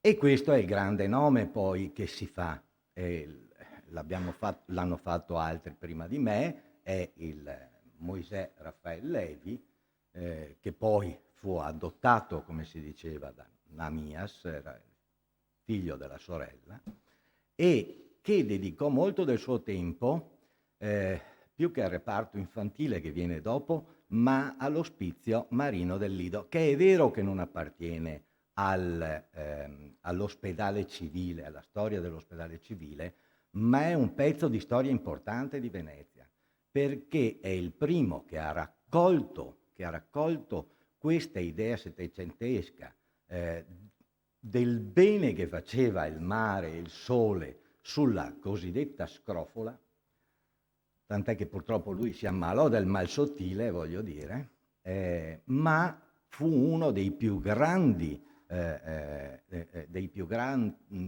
sanatori, poi, che non furono dedicati solo ai bambini, ma furono dedicati anche a tutta la popolazione e a popolazione di, insomma, buona parte della nostra provincia, se non del Veneto e anche da altre parti.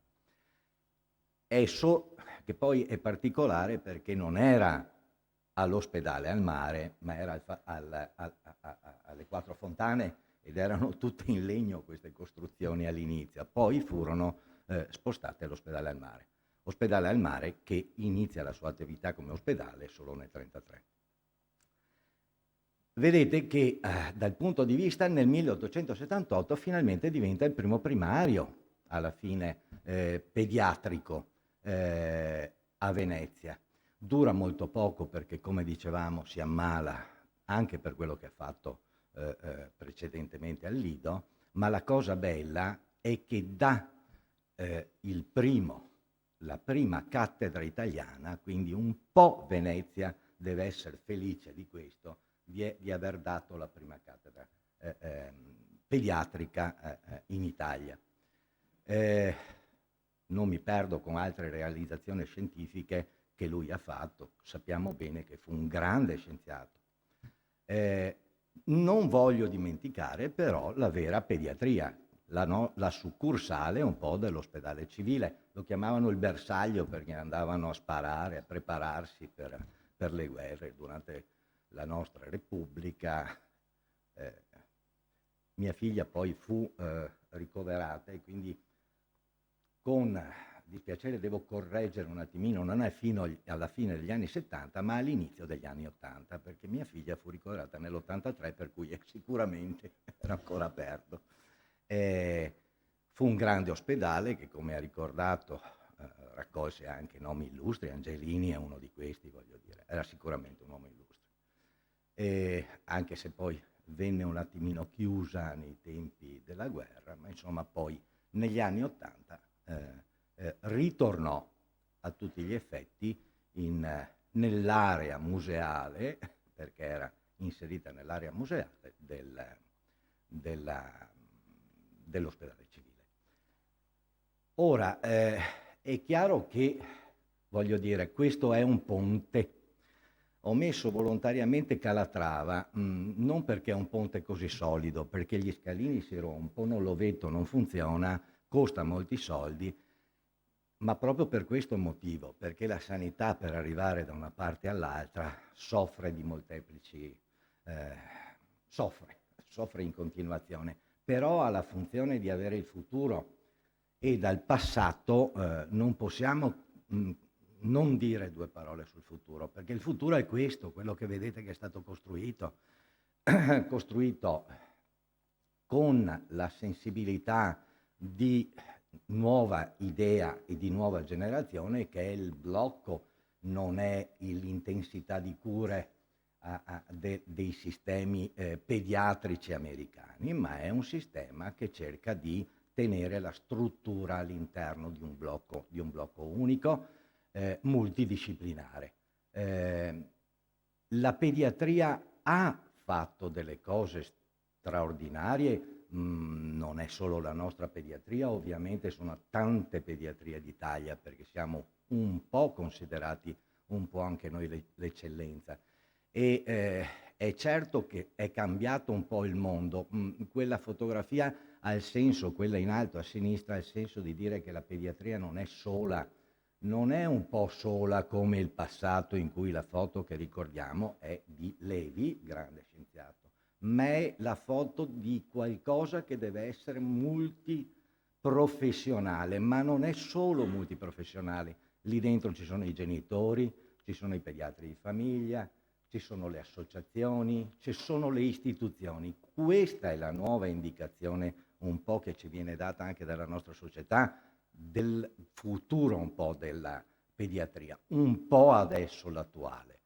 Ma umanizzazione vuol dire anche accogliere i bambini in un ambiente che possa essere consono per loro, ma vuol dire anche ridurre con pratiche e tecniche particolari la sofferenza dei bambini. Quindi c'è tutto un mondo che si sta un po' modificando su questo. E nel corso degli ultimi anni abbiamo assistito a profonde modificazioni sia della società, dei bisogni sanitari, dell'effettiva richiesta di salute della popolazione e del rapporto tra medico e paziente, che soprattutto nel nostro caso è un rapporto medico-paziente che è un po' a cavallo con la mediazione dei genitori, che è cosa particolare. L'evolvere di questi sistemi sanitari devono coinvolgere in modo diretto le famiglie e devono, proprio perché chi è coinvolto, neonati e bambini, sono realmente gli attori più deboli dello scenario. Le radici, abbiamo detto, le radici della rete pediatrica ci ricordano che l'unità pediatrica è prima ancora dell'unità nazionale e siamo arrivati a grandi risultati e il sistema sanitario nazionale è classificato, come dicevamo, in un posti tra i più grandi al mondo, proprio anche per queste nostre capacità. Ma questo è l'attuale, il futuro deve essere questo. Il futuro deve essere integrazione e continuità assistenziali, sono le due parole chiavi che sono uscite dall'ultimo congresso di pediatria. Vedo che sono al limite del tempo, quindi l'integrazione e la continuità devono essere il nostro fanale, il nostro punto di arrivo, ma come vedete la specificità delle cure pediatriche nel territorio e all'ospedale. Bisogna migliorare, rafforzare quella che è l'integrazione tra l'ospedale e il territorio, che includa aree specialistiche affini e che includa anche tutta quell'area che adesso sta venendo fuori, che è la neuropsichiatria infantile. E non mi dilungo su questo, molto stiamo facendo sull'area neuropsichiatrica infantile, molto dovremmo fare perché ancora lo Stato è molto fermo su questo aspetto che è di fondamentale importanza perché sta aumentando enormemente il numero di questa problematica. Dobbiamo tutelare la pediatria di famiglia e le specialità pediatriche. Non vi leggo tutto, ma perché bisogna? Perché quello che abbiamo ottenuto negli anni è stato ottenuto grazie alla collaborazione di tutte queste figure, sia il pediatra ospedaliero, sia le società scientifiche, ma anche la pediatria di famiglia. Magari dobbiamo modificare e ripensare le cose, ma la strutturazione che abbiamo fatto in Italia non è una strutturazione da poco che ci ha portato a enormi progressi scientifici, ma anche di umanizzazione delle cure. Ho messo l'unica parola in inglese che è il network, ma il network è fondamentale. Le reti, i servizi, queste sono le cose che vanno integrate. Ma inoltre combattiamo, e un tempo non si combatteva in ospedale. Cosa sono? Le vaccinazioni e l'educazione alimentare, uno pensa l'ospedale deve essere fonte di stimolo, innovazione, ma deve anche, come viene detto da molti, saper parlare alle famiglie, reinventarsi un modo di valorizzazione della famiglia per far sì che la famiglia diventi un attore principale su questo. E non solo, ma dobbiamo anche mettere a conto che l'inquinamento, le sostanze di abuso, ma attenzione che il futuro sarà sul cyberbullismo e il web. E non dico del deep web, ma questo è uno del futuro di cui dovremo affrontare. Vi ringrazio, scusate per le troppe parole. Grazie anche per la passione. Ieri abbiamo visto come Venezia, città porto, malattie infettive, quindi dottor Fanese avrai tanto da dirci.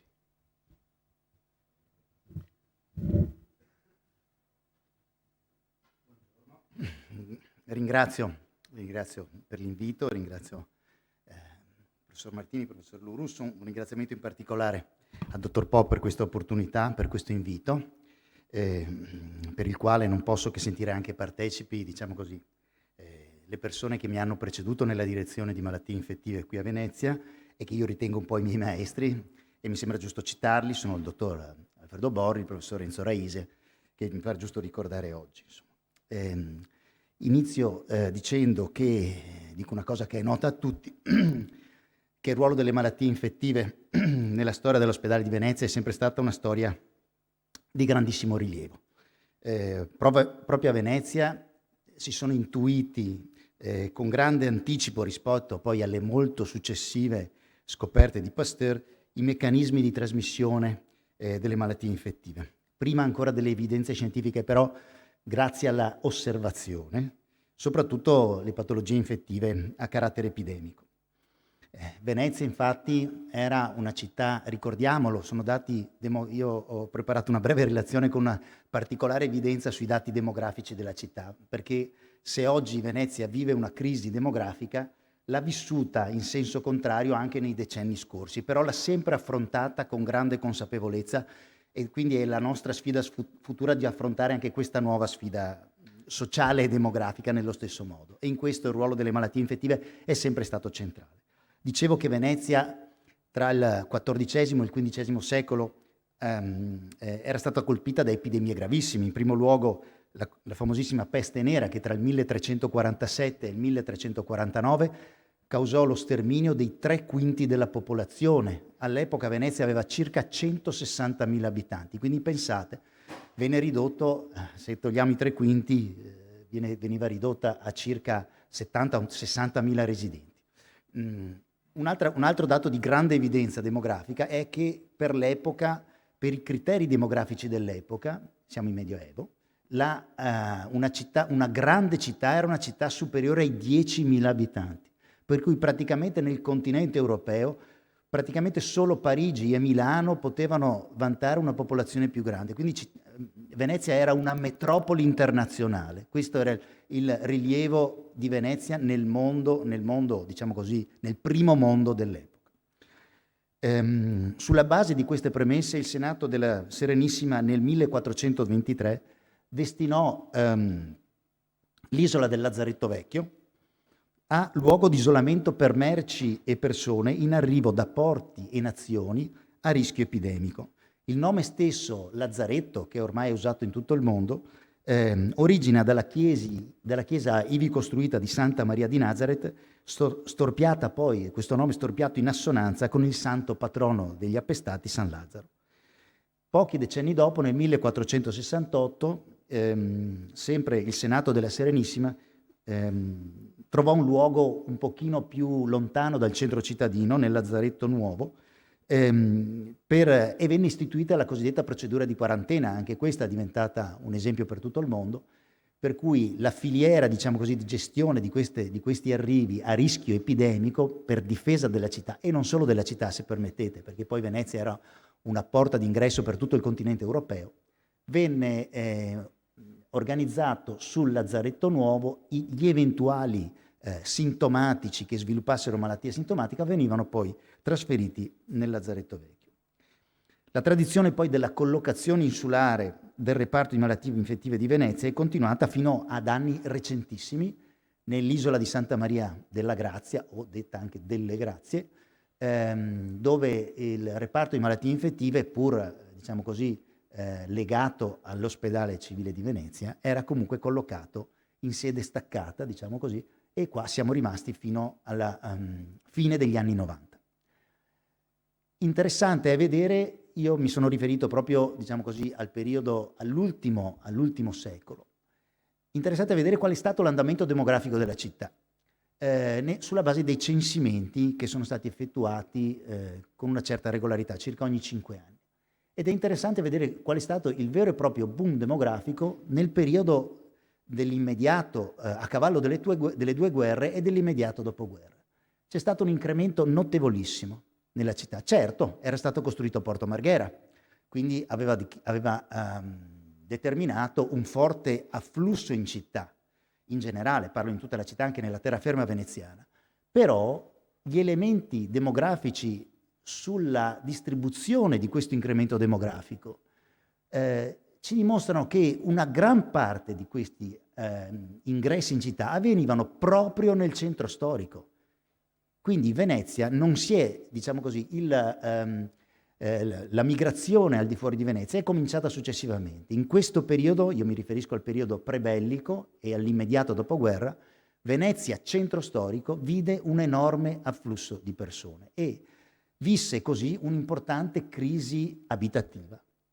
Questi sono i dati dei rapporti degli ufficiali sanitari, in particolare proprio di Raffaello Vivante, citato dal professor Lorusso.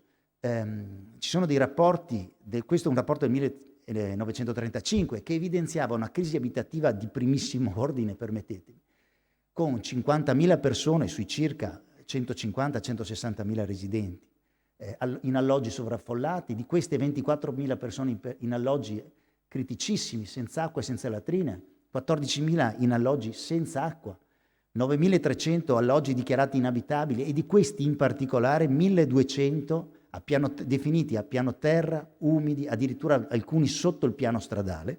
E questo dato di questi alloggi più critici, in un rapporto del 1948, era salito addirittura a 1.700, quindi ci fu una vera e propria crisi abitativa. Sappiamo nella storia della città, di tutta la città di Venezia, sappiamo che questa crisi abitativa è stata risolta con soluzioni che con l'occhio dell'uomo moderno di oggi non sono forse ritenute ideali. Sono stati creati quartieri cosiddetti dormitorio che hanno rivelato nel corso degli anni delle contraddizioni e che ha comportato anche una diminuzione della popolazione residente nel centro storico. Però è un'importante considerazione per sapere quali sfide hanno dovuto affrontare, diciamo così, i medici che ci hanno preceduto nella gestione dell'ospedale veneziano, e l'hanno fatto, sappiamo come, con una eccellenza sanitaria che è stata a lungo di primissimo ordine e cerchiamo di continuarla e ci auguriamo che continui anche dopo di noi. Quindi la sfida per il futuro, questi numeri parlano chiaro, dicevo, di quale fosse la realtà veneziana tra le due guerre e nell'immediato dopoguerra. Le relazioni sanitarie che abbiamo visto evidenziavano quindi una situazione di crisi abitativa molto grave. L'ospedale di Venezia ha saputo, come dicevamo, affrontare in quegli anni delle autentiche criticità, mantenendo nel contempo un ruolo di eccellenza in campo regionale e nazionale. Quali sono allora le nuove sfide che ci troviamo ad affrontare oggi? Dal punto di vista delle malattie infettive mi è facile citare gli elementi che sono sotto gli occhi di tutti e che credo di cui tutti i giorni sentiamo parlare anche dagli organi di stampa, diciamo così, normali, non scientifici. Sono ovviamente le malattie virali che sono diventate ormai il nostro pane quotidiano, la gestione dell'HIV, che è diminuito ma non è morto. Mi dispiace, ma devo citare un dato epidemico evidente che per chi non si occupa elettivamente di HIV, sapete che dal 1996 abbiamo dei farmaci che sono andati via via migliorando, che ci consentono di gestire la malattia. La malattia non è più diventata un fattore di morte precoce, se non per quei casi che si presentano alle cure in forma tardiva. Per il paziente che diagnostica in tempo la malattia e che la affronta correttamente, le nuove cure garantiscono a queste persone una vita sostanzialmente normale in termini qualitativi, cioè delle cose che possono fare, normale in termini quantitativi, cioè quanto a lungo dura la loro vita. E questa è una grandissima conquista. Non si riesce ancora ad eradicarla, però si riesce a gestirla bene. Quindi l'HIV è una malattia che si riesce a gestire, ma non è eliminata. Noi abbiamo praticamente, vi dicevo, i nuovi farmaci sono arrivati nel 1996, c'è voluto un decennio per arrivare a questo sostanziale controllo, ma dal 2010 in poi noi non vediamo diminuire il numero dei nuovi casi all'anno. Ogni anno noi abbiamo sempre lo stesso numero di nuovi casi. Quindi vuol dire che non stiamo facendo abbastanza per informare le nuove generazioni su quali sono i corretti modi di prevenirla, perché non riusciamo a diminuirla. Un'altra frontiera importante è quella dell'epatite C. Voi sapete che i nuovi farmaci sull'epatite C sono dei farmaci autenticamente rivoluzionari, che hanno riportato permettetemi di ripetere, una rivoluzione copernicana nel modo di gestire questa malattia che può essere facilmente eradicata. Costano, però la Regione Veneto si sta impegnando in maniera, direi, molto importante in un progetto di eliminazione dell'epatite C che ci vede protagonisti. L'ultimo elemento che voglio citare è le infezioni da germi multiresistenti. Questi superbug cosiddetti, che sono una grande difficoltà, sono un grande problema di tutti gli ospedali e non sono solo un problema di malattie infettive, sono un problema che ricade anche sulle altre specialità. Stanno compromettendo la nostra capacità di trattare patologie croniche grazie, per esempio, agli interventi di tipo protesico, perché, ahimè, un alto numero di infezioni, si verifica un alto numero di infezioni nei pazienti sottoposti a trattamento protesico. Quindi è una sfida molto importante, molto grande. E l'unico modo che noi abbiamo di affrontare questa sfida è quella di cercare di riuscire a mantenere quelle prerogative di eccellenza che abbiamo già citato e che sono la storia di questo ospedale. Ci possiamo riuscire solo se riusciremo ad unire questa grande tradizione con i mutamenti richiesti da un ospedale moderno, peraltro già in atto nella nostra realtà ospedaliera di Venezia, e però anche rimanendo profondamente inclusi nella rete sanitaria della nostra città metropolitana. E ho concluso.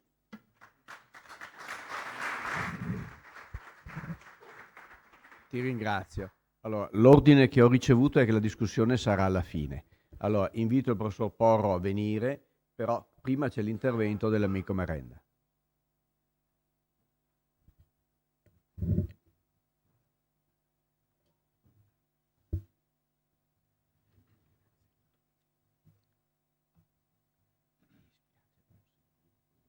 Sì. Buongiorno a tutti e mi unisco a quanto detto da Andrea sull'importanza di questo convegno. Mario, l'importanza di quello che tu hai fatto con l'avvento del polo culturale della Scuola Grande di San Marco, con la riscoperta della storia dell'ospedale e via dicendo, sono dei motori che sono straordinari, perché l'ultima diapositiva è dedicata a te, fondamentalmente, e sai a cosa mi riferisco. E il taglio della mia relazione è un po' diverso da quello che è stato dato dai miei colleghi precedenti, è un po' un ricollegarci a quanto fatto dall'amico Donini, quindi un po' una storia, una carrellata di quello che era la chirurgia, e la chirurgia inserita nell'ambito veneziano. Nell'ambito veneziano non si può non parlare del chirurgo di Venezia, del signor chirurgo di Venezia, cioè di Davide Giordano, però di questo vi parlerà poi il dottor Porro e quindi io sorvolerò su alcune diapositive. La storia della chirurgia, sapete tutti, inizia nel Medioevo. Nel Medioevo fondamentalmente il chirurgo era nulla, era il barbiere, e vediamo come nei capitolari veneziani esiste già l'addizione. Parliamo XIII secolo, quindi Venezia era antesignana nell'indicare i singoli ruoli delle singole persone. Il medico, come ha detto appunto Donini, il medico che era non fisico ma empirico, il fisico che era il barbiere. Ma attenzione, perché sempre 1300, 1270, i barbieri si danno già una regola a Venezia. A Venezia c'è la corporazione dei barbieri che già identificano al loro interno i conzaossi. Un banale esempio di nome, le levatrici, eccetera, eccetera.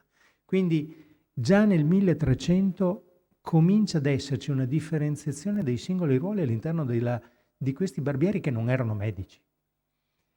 In realtà l'evoluzione chirurgica avviene per altri motivi, ma avviene appunto in tutta non in Italia, in Europa, eccetera, perché ci sono le pestilenze, perché ci sono le guerre, perché ci sono le armi da fuoco. Questo comporta che i barbieri si specializzano in altre,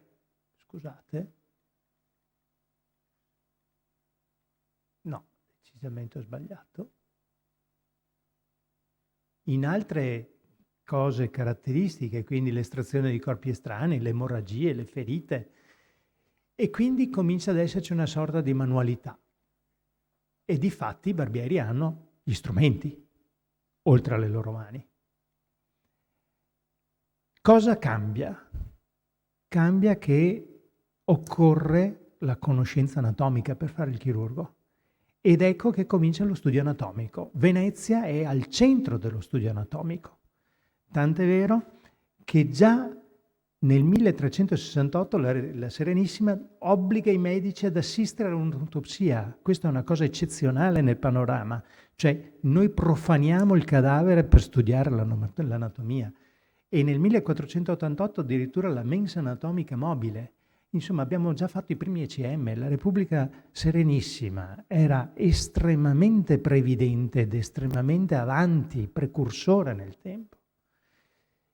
Venezia è un centro di editoria. Il ruolo dell'editoria nell'anatomia è fondamentale perché nel 1491 viene pubblicato a Venezia, ad opera di De Gregori, il Fasciculus Medicinae, che è la prima opera anatomica prodotta in Europa, a cui si aggiungono, sempre il ruolo dell'editoria, a cui si aggiungono libri dei benedetti di Massa che sono anatomici, chirurghi, barbieri di Venezia, che hanno fatto l'anatomia e quindi sono i precursori della chirurgia.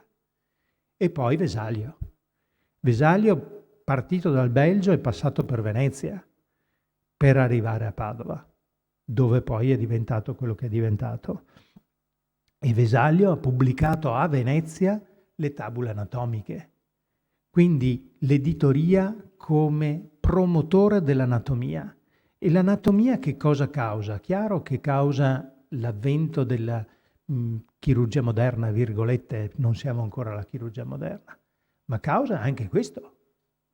Lo studio anatomico diventa un contributo per l'arte e trae un contributo dall'arte, perché gli studi anatomici di Leonardo, di Michelangelo e di Tiziano a Venezia sono fondamentali per l'evoluzione dell'arte e per l'evoluzione poi della medicina.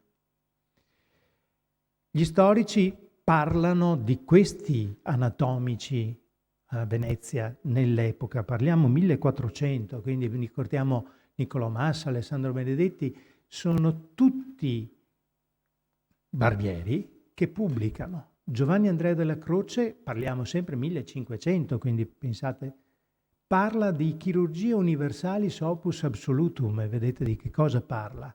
Questo per identificare l'opera dello strumento, l'opera della mano come strumento terapeutico. Quindi il chirurgo comincia ad avere la sua valenza.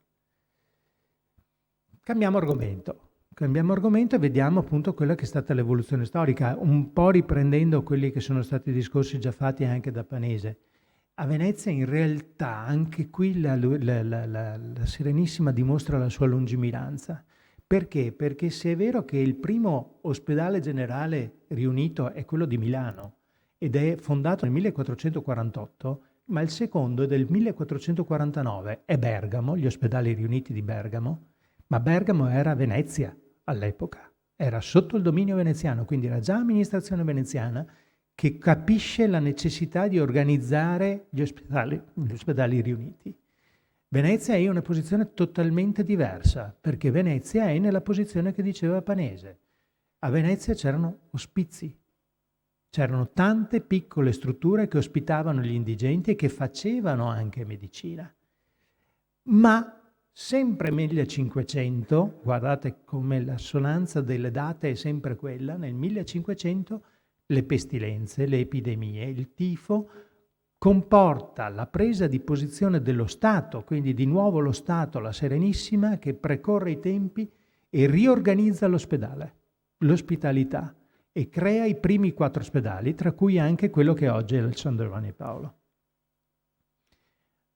Lascio perdere tutto il resto, è logico che la chirurgia reale nasce nel 1800, quando finalmente con l'anestesia e con l'antisepsi è stato possibile creare l'aggressione chirurgica. Prima era tutta una chirurgia di superficie.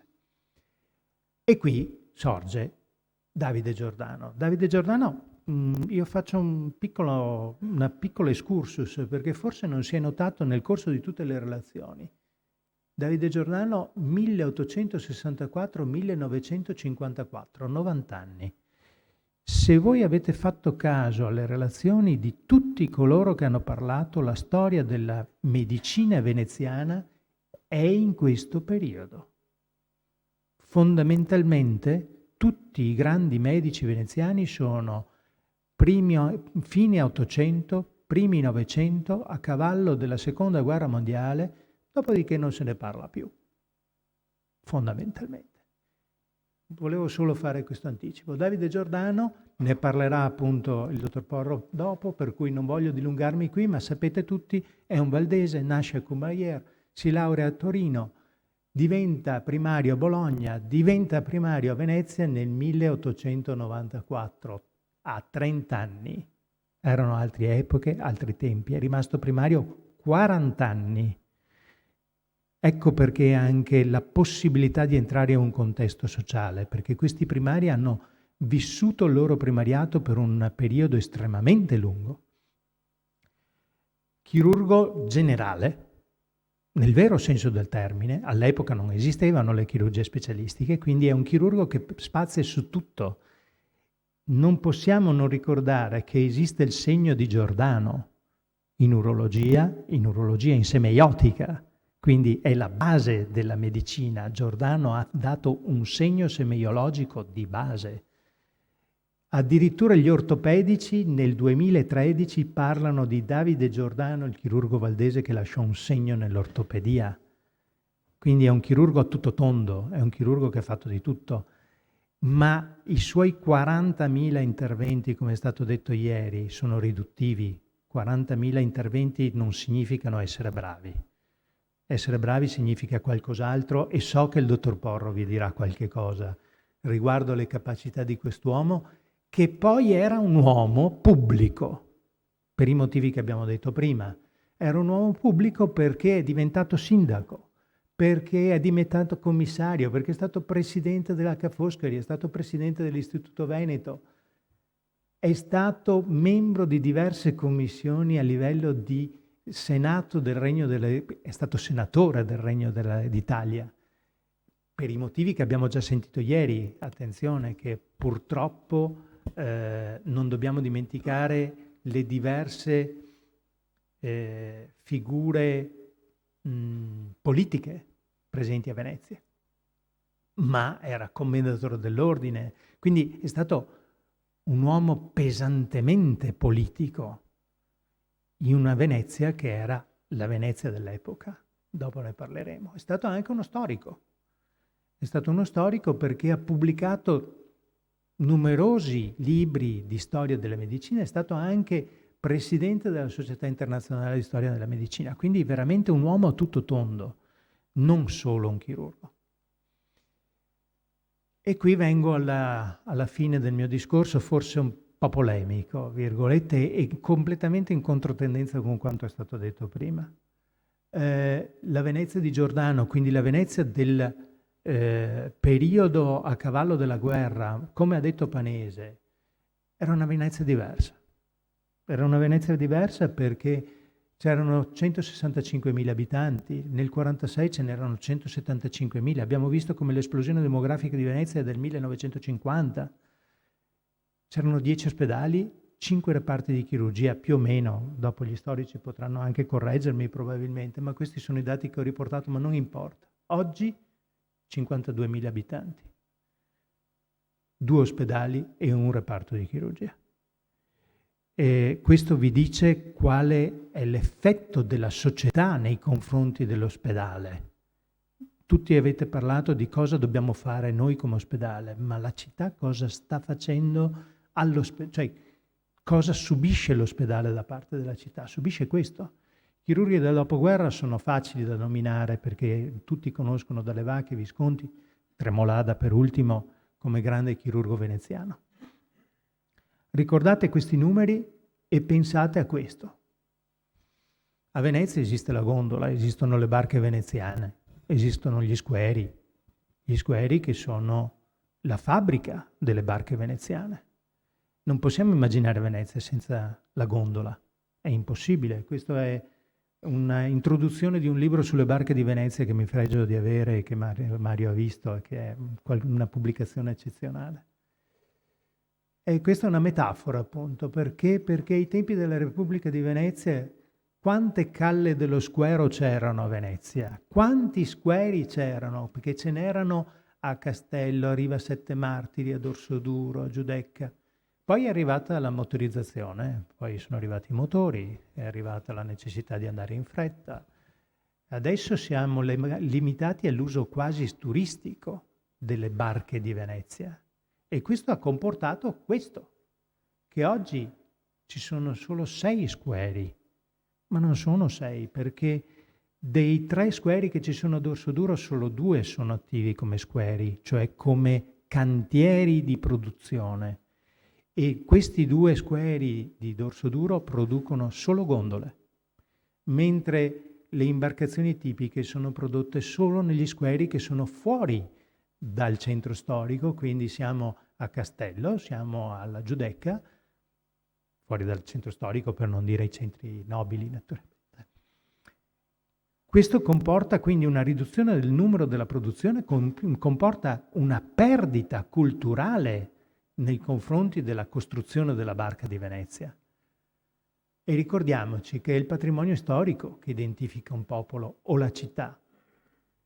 E quindi non possiamo dimenticare che cosa eravamo e quindi dobbiamo cercare forse non tanto di curare i malati, forse il malato è la città e dobbiamo curare la città.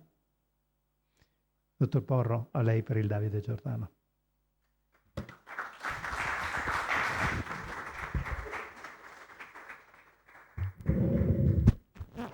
Buongiorno a tutti, io sono molto grato al collega Merenda che mi ha tolto parte del compito graditissimo di proporvi alcune riflessioni di un foresto. Io sono un foresto che viene da al di là dei confini della Serenissima. E per cui le mie riflessioni su Davide Giordano risentiranno anche di questa mia natura. E dicevo, ringrazio ovviamente chi ha pensato che potessi dire qualcosa di magari non inutile, e il collega Merenda perché ha già detto molto di quel che avrei voluto dire io. E allora, da questo mio punto di vista particolare, anche perché l'ora è tarda e bisogna essere assolutamente sintetici, io mi ripropongo di prospettarvi alcuni spunti di riflessione su Giordano che spero e vorrei fossero schematici ma non schematistici. E allora io inizierei con il primo concetto che potrebbe essere questo. Se è disponibile, uso le freccette, grazie. Quale potrebbe essere ad oggi uno fra i lasciti evidenti, tangibili di Giordano, la sua città, un lascito seppur non esclusivo a questa città che lo accolse come giovane chirurgo, e città nella quale lui trascorse tutta la sua vita, alla quale egli fu ovviamente indissolubilmente legato. E allora permettete questa deformazione professionale dello storico della medicina, del collega medico, ma anche del collega medico e storico. Sicuramente esso potrebbe essere identificato nella sua biblioteca, nella sua copiosissima biblioteca storica e scientifica, dalle caratteristiche all'origine di biblioteca dello storico e del primario, del direttore, del chirurgo, dell'uomo di scienza e di assistenza e di coscienza. Una biblioteca donata poi al suo ospedale perché diventasse un patrimonio pubblico.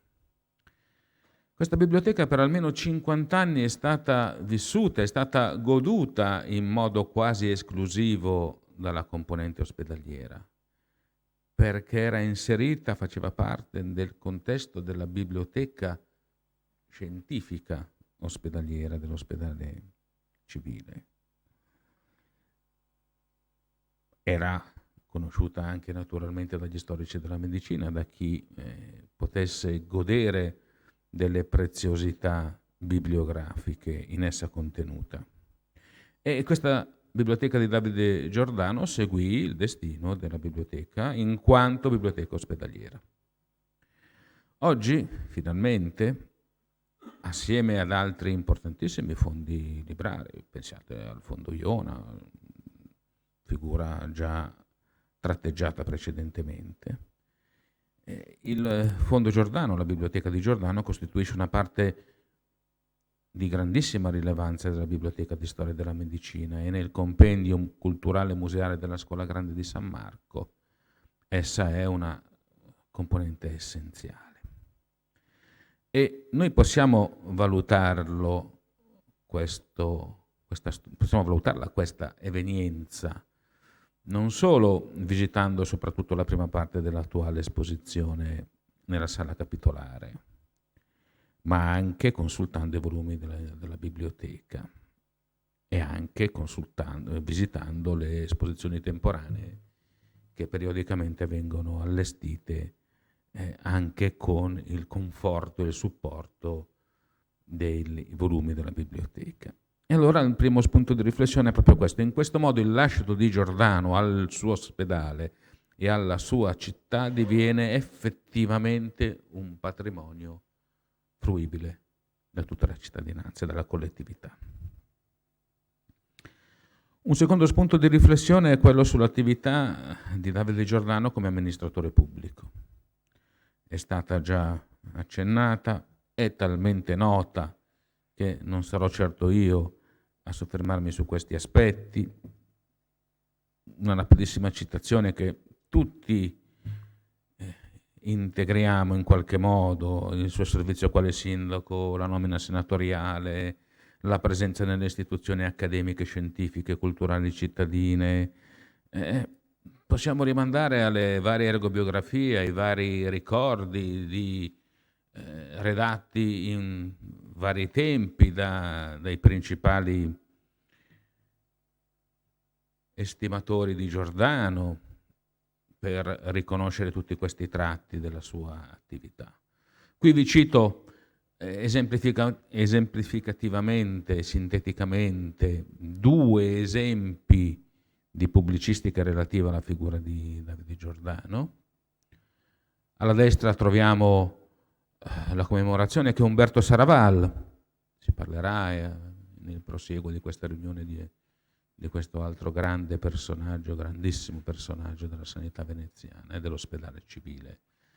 Dicevo, sulla destra vedete il frontespizio del ricordo necrologico di Saraval del 1954, scusate, sulla destra. Sulla vostra sinistra trovate un piccolo articolo comparso per l'85° compleanno di Giordano su una rivista storico-medica, la rivista Castaglia, che era espressione della scuola storico-medica milanese. E qui ritroviamo i 2 poli dell'attività di Giordano, quello assistenziale tecnico-chirurgico e quello storico. Ma il tema che mi è stato affidato ha come intitolazione Davide Giordano e la sua scuola, ma dobbiamo declinarlo nel contesto dei 200 anni di vita dell'ospedale civile e quindi nell'ambito della vita dell'ospedale civile veneziano. E quindi io vorrei proporvi alcune riflessioni sui legami della figura di Giordano con altri mondi, con altre realtà, con altri orizzonti che comprendono anche quello ospedaliero. La prima dimensione è quella assistenziale, ovviamente medico-chirurgica.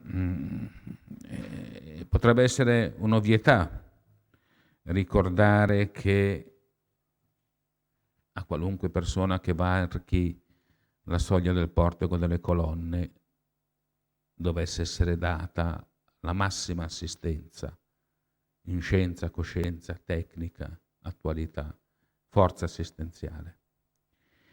Ed è quello che ciascuno di noi dà e richiede se si presenta come paziente o si presenta come professionista sanitario.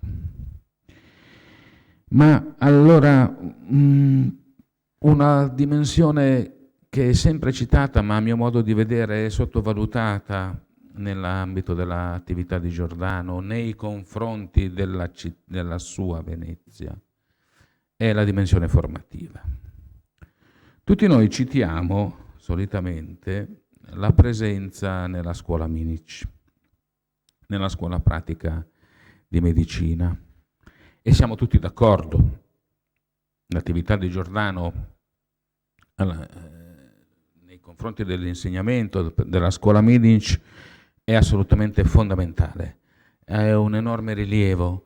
L'attività di Giordano fa sì che questa scuola diventi veramente una scuola di perfezionamento umano e professionale, però, e su questo siamo tutti d'accordo.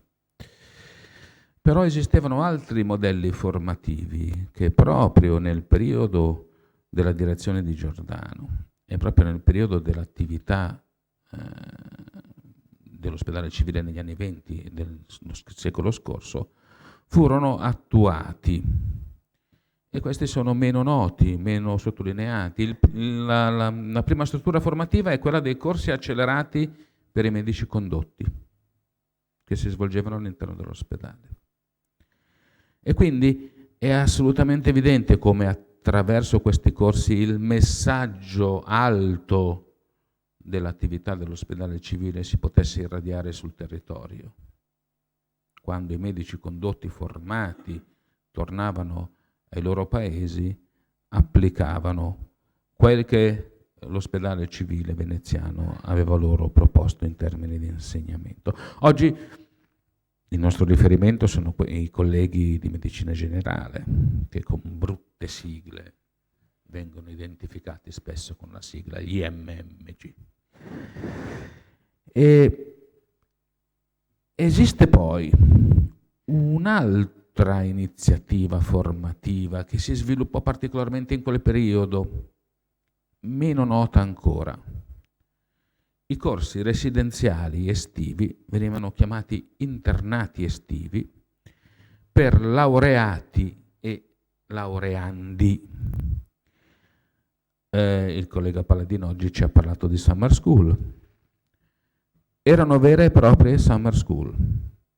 Ed in quel tempo che per noi appare molto lontano, siamo negli anni 20 del secolo scorso, in questo modo si potevano consolidare i rapporti fra i giovani laureati e i primari e i responsabili dell'ospedale, ma anche i rapporti fra chi si apprestava a diventare medico, gli studenti dell'ultimo anno, e chi era già medico e chi poteva dirigere già alcune strutture. E quindi anche questi corsi sono particolarmente importanti e bisogna sottolineare quanto Giordano, ma quanto vedremo l'amministrazione ospedaliera del tempo fosse previdente e preveggente. Un'altra riflessione sulla dimensione dell'attività formativa di Giordano e della sua importanza può essere ricordata per esempio dalla pubblicazione dei suoi 4 volumi di lezioni di clinica chirurgica. Le lezioni di clinica chirurgica, i 4 volumi, vengono completati non a caso nel 1934, nell'edizione maggiore, anno della cessazione per quiescenza di Giordano dalla carica primariale. E quindi attraverso questi 4 volumi noi non vediamo soltanto l'attività specifica di Giordano, ma possiamo ricordare alcuni temi di epoca della chirurgia e possiamo vedere attraverso Giordano come potessero essere affrontati. Tutti noi conosciamo i suoi apporti, e sono già stati citati, in ambito ortopedico trapiantistico con omotrapianti e allotrapianti, nell'ambito della chirurgia degli organi interni addominali, nell'ambito della neurochirurgia, eccetera, eccetera, eccetera, eccetera. Ad esempio, vi furono altri temi che noi possiamo compulsare nei volumi della biblioteca di Giordano. Un piccolo esempio bibliografico, pratico. I volumi delle sue lezioni sono presenti nella nostra biblioteca, rilegati in volumi. Alcuni sono sciolti. Perché? Perché gli estratti di tutte le sue lezioni furono appunto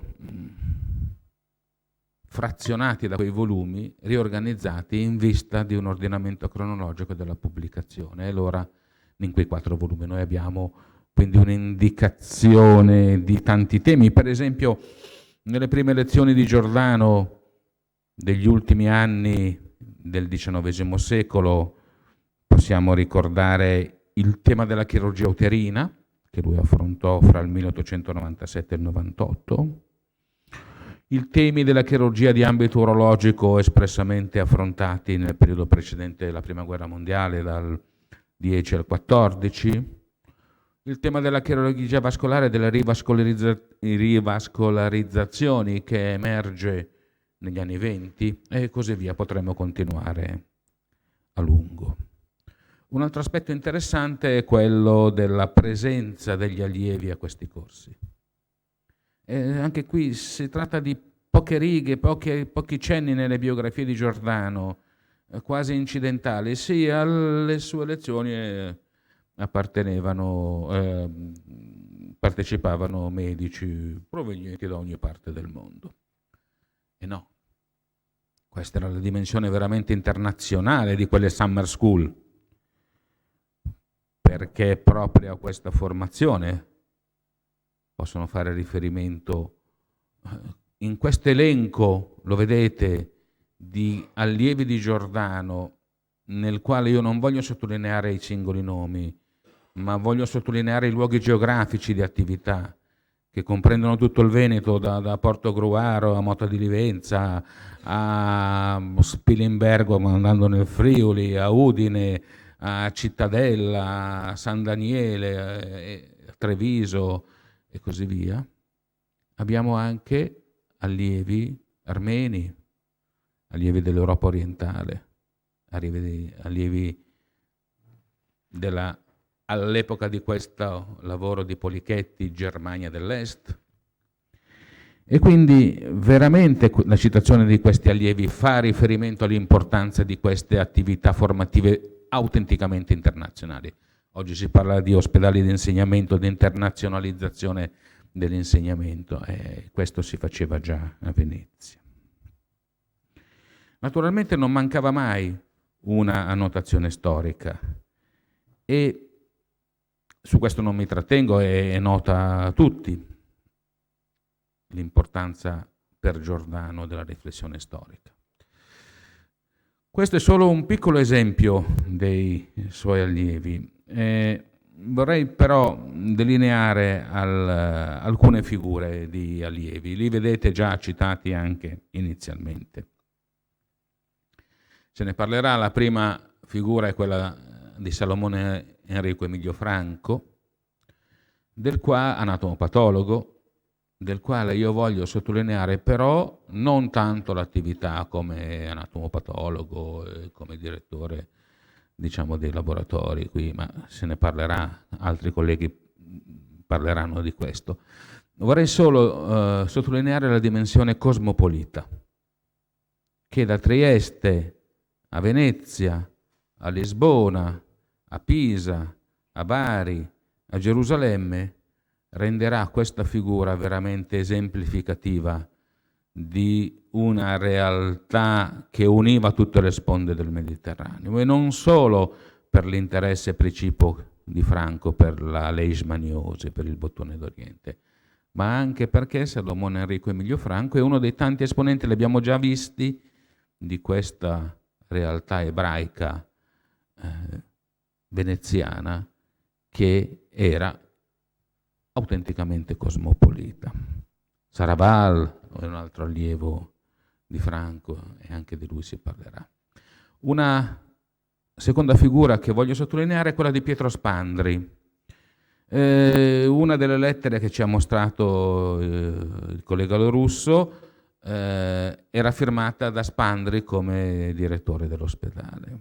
Quindi un'attività amministrativa, di direzione sia della congregazione di carità che dell'ospedale civile.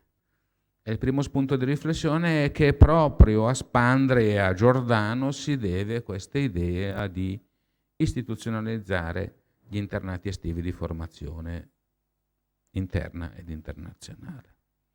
Ma di Spandri vorrei ricordare anche un aspetto che nella commemorazione di Giordano viene sottolineato, cioè Spandri, in un periodo ancora nel quale la chirurgia generale era chirurgia generale, decide di dedicarsi all'urologia. E Giordano cita questo fatto non come una critica, ma con una sorta di rimpianto che una figura importante come Spandri avesse abbandonato, fra virgolette, la chirurgia generale. Ma Giordano subito ci dice che la sensazione che ebbe fu quella che Spandri sarebbe entrato come un pioniere nella storia dell'urologia, e così fu. Un'altra figura interessante è quella di Donato De Francesco. Questo mi consente di tratteggiare un ponte con la mia Lombardia. De Francesco, che iniziò la sua attività in Lombardia, al centro della Brianza, fra Como, Lecco e Monza, all'ospedale di Giussano. Qui vediamo uno dei suoi apporti, perché Donato De Francesco si dedicò a una branca particolare dell'ortopedia, alla cinematizzazione, cioè a quel complesso di chirurgia ortopedica ed applicazione tecnologica protesica che poteva consentire agli amputati, ai mutilati di guerra e di pace, di usare protesi meccaniche controllabili volontariamente. E qui lo vediamo. De Francesco poi applicò tutte queste sue cognizioni ortopediche all'ospedale al mare di Venezia. Un'altra figura che vorrei ricordare, e la ricordiamo per esempio con questo elogio sempre di Saraval, è quella di Federico Brunetti, che io qui voglio ricordare non solo come otorino-laringoiatra discendente da una dinastia di otorino-laringoiatri, ma vorrei ricordare che al tempo agli otorino-laringoiatri perteneva anche la competenza dell'endoscopia. Pochi si ricordano che Brunetti diede importanti contributi scientifici e tecnici anche allo sviluppo dell'endoscopia. In quel tempo gli otorini eseguivano comunemente, più di quanto forse mi correggano gli otorini presenti, le broncoscopie, le esofagoscopie, le gastroscopie. E anche questo secondo me è un aspetto dell'attività di Brunetti che vale la pena sottolineare. Un altro personaggio del quale voglio ricordare qualche spunto è Orlando Orlandini. Brunetti e Orlandini non sono allievi diretti di Giordano, ma mi sembrava giusto sottolineare anche la loro attività.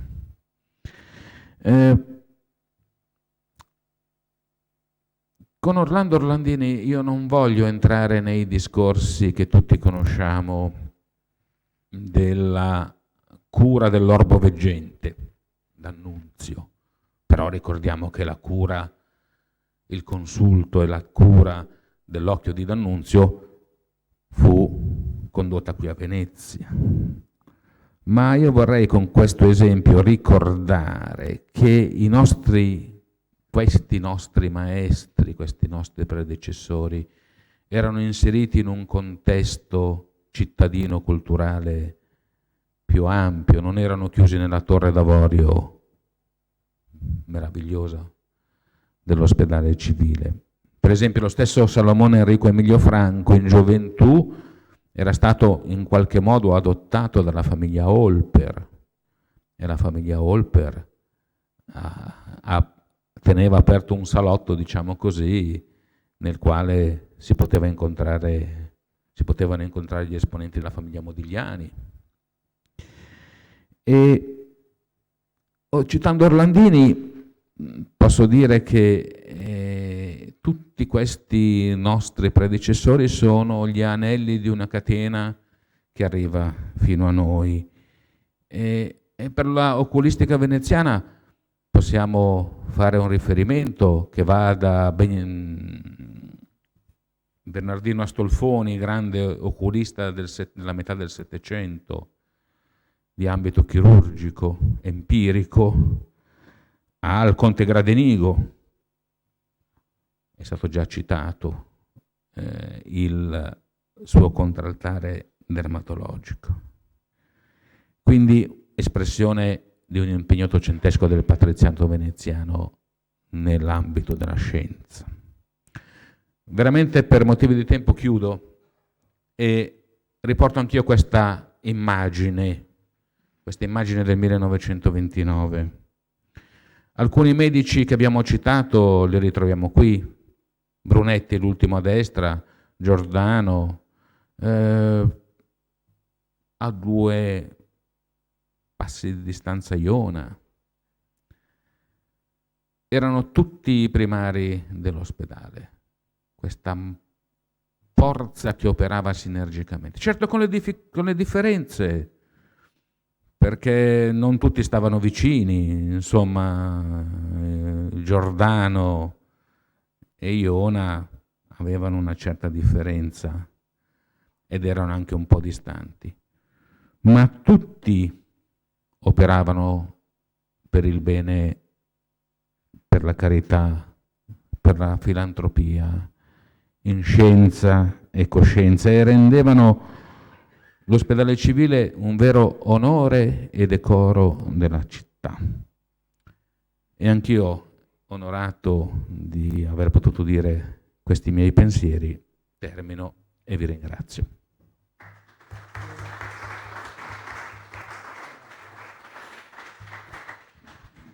Ma procediamo con qualche aggiustamento rispetto al programma. Beh, intanto devo dirvi come indicazioni organizzative che faremo il lunch qui nella caffetteria e poi verso l'1:15 andremo a visitare nella hall d'ingresso di Palazzo Loredan il busto di Angelo Minic. Lì faremo anche la photo opportunity, perché è giusto che poi la storia abbia la sua documentazione, e visiteremo anche la biblioteca di Minic, che è al piano superiore di Palazzo Loredan.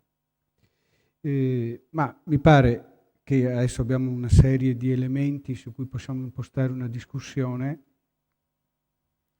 ma io devo dire che sono sorpreso in maniera assolutamente favorevole di tutto ciò che abbiamo sentito stamattina con i vari contributi e poi anche la padronanza che i medici primari dell'ospedale hanno rispetto a questioni che non sono esattamente tecniche, specialistiche, professionali.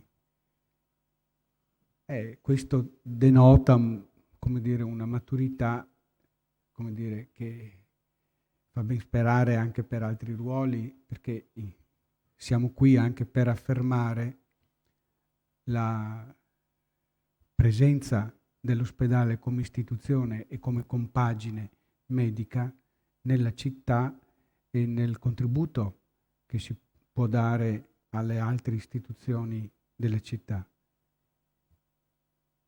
Tanto per cominciare a rompere il ghiaccio, vorrei fare io una prima domanda, perché parliamo per ottime ragioni, del contributo che la comunità ebraica ha dato alla storia dell'ospedale.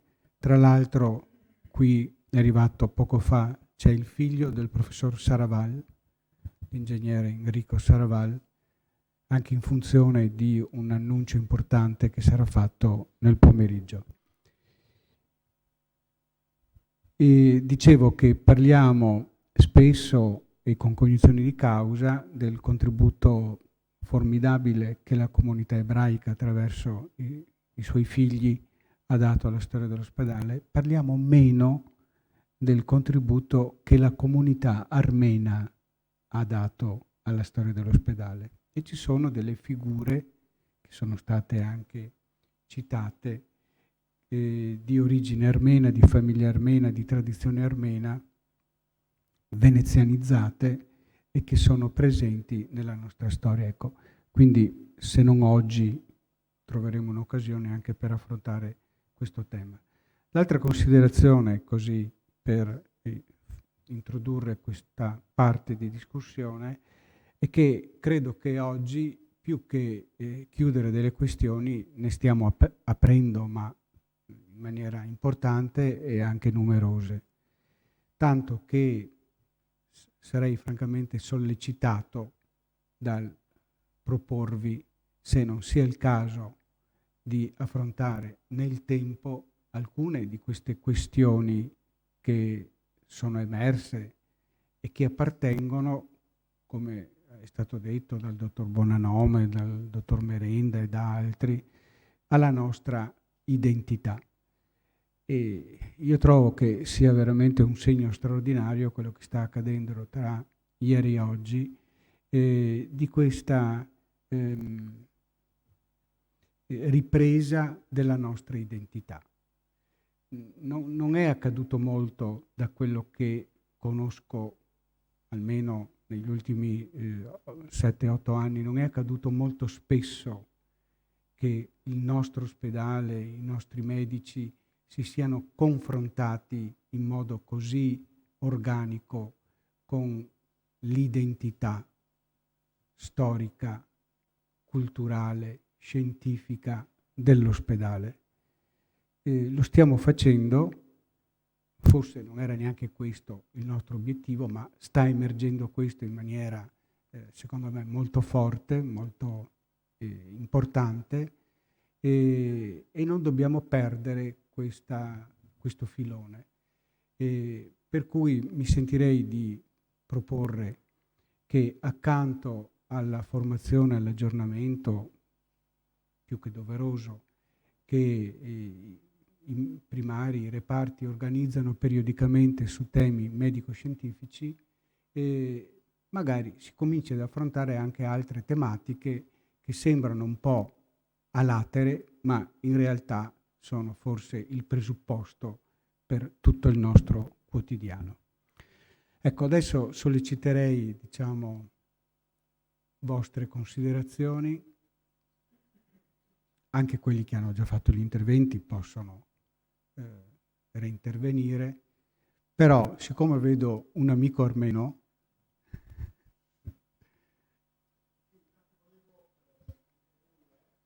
prego, venga pure, venga.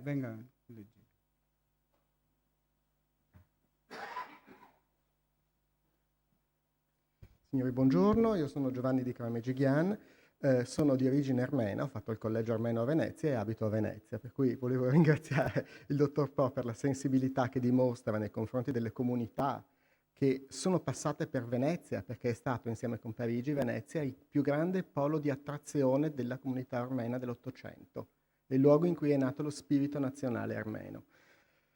A tal proposito trovo estremamente interessante, e in inglese si dice serendipitous, favorevole, il fatto che lei parli di identità, perché credo che nulla sia più importante oggi del crearsi come comunità di valori condivisi. E soprattutto, ascoltavo i primari di pediatria, questo è tanto più vero nei giovani, dove l'identità oggi avviene, sto pensando alla generazione X, attraverso l'intrattenimento, cioè come passo il mio tempo libero, e un altro fenomeno che è molto interessante è l'aspetto del transgender. Io come mi identifico? Perché non dobbiamo dimenticare che il grosso problema che noi abbiamo oggi di identità nasce dal fatto che forse io sono oltre che medico anche coach professionista, e la mia idea è che il grosso problema della depressione che colpisce sia la popolazione adulta che la popolazione giovanile nasce anche dal fatto che non abbiamo più, e lo dico a chi si occupa di malattie infettive ad esempio, non abbiamo più tossine batteriche parassitarie. La nostra mente vede con lucidità tutto. Ma qui ci vogliono delle ragioni forti, dei valori condivisi forti, ritrovarsi come comunità, altrimenti saremmo soltanto in balia di quello che piace e fa star bene o di quello che non piace e non fa star bene, che è l'emotività, che è attivata dal sistema limbico, voi mi insegnate, e noi sappiamo che il sistema limbico, quando si attiva, inibisce la corteccia prefrontale laterale, la sede del pensiero logico. E la prima funzione che viene colpita è quella dell'intuizione, cioè quella di cogliere qualitativamente le cose che esistono nell'ambiente dato a priori. Non tanto la reazione, ma la risultante nel tempo. E secondo me questi sono i temi che la nostra società di oggi deve affrontare per noi e per quelli che non vedremo mai. La cosa straordinaria, secondo me, di questo convegno è che c'è stato dietro un lavoro di tutte queste persone che, al di là dei cambiamenti della società veneziana, del passaggio con la Francia, l'Austria, poi il Regno d'Italia, quindi il distruggere l'antico e il creare una nuova classe dirigente, fino a quando poi con il Regno d'Italia e con la fine dell'Ottocento c'è questa forma come dire, normalizzazione che dura fino alla caduta del fascismo, fin dopo la guerra. Quello che c'è però è che tutto questo viene fatto sì per la città, ma viene fatto anche per un'idea di città che deve venire. E secondo me questo è il tema più importante del futuro, il pensare a quello che sarà, anche se noi magari mai lo conosceremo. Grazie. Grazie, dottore.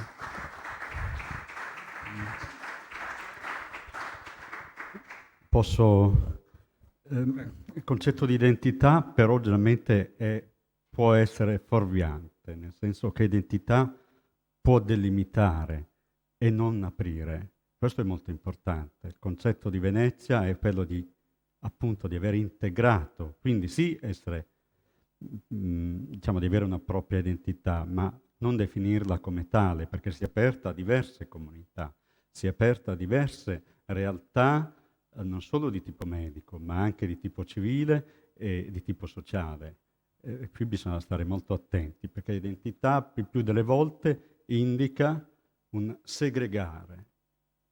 E questo è un po' pericoloso. In una comunità come adesso, come siamo noi, in una globalità, l'identità può dare origine a altre situazioni un po' fuorvianti.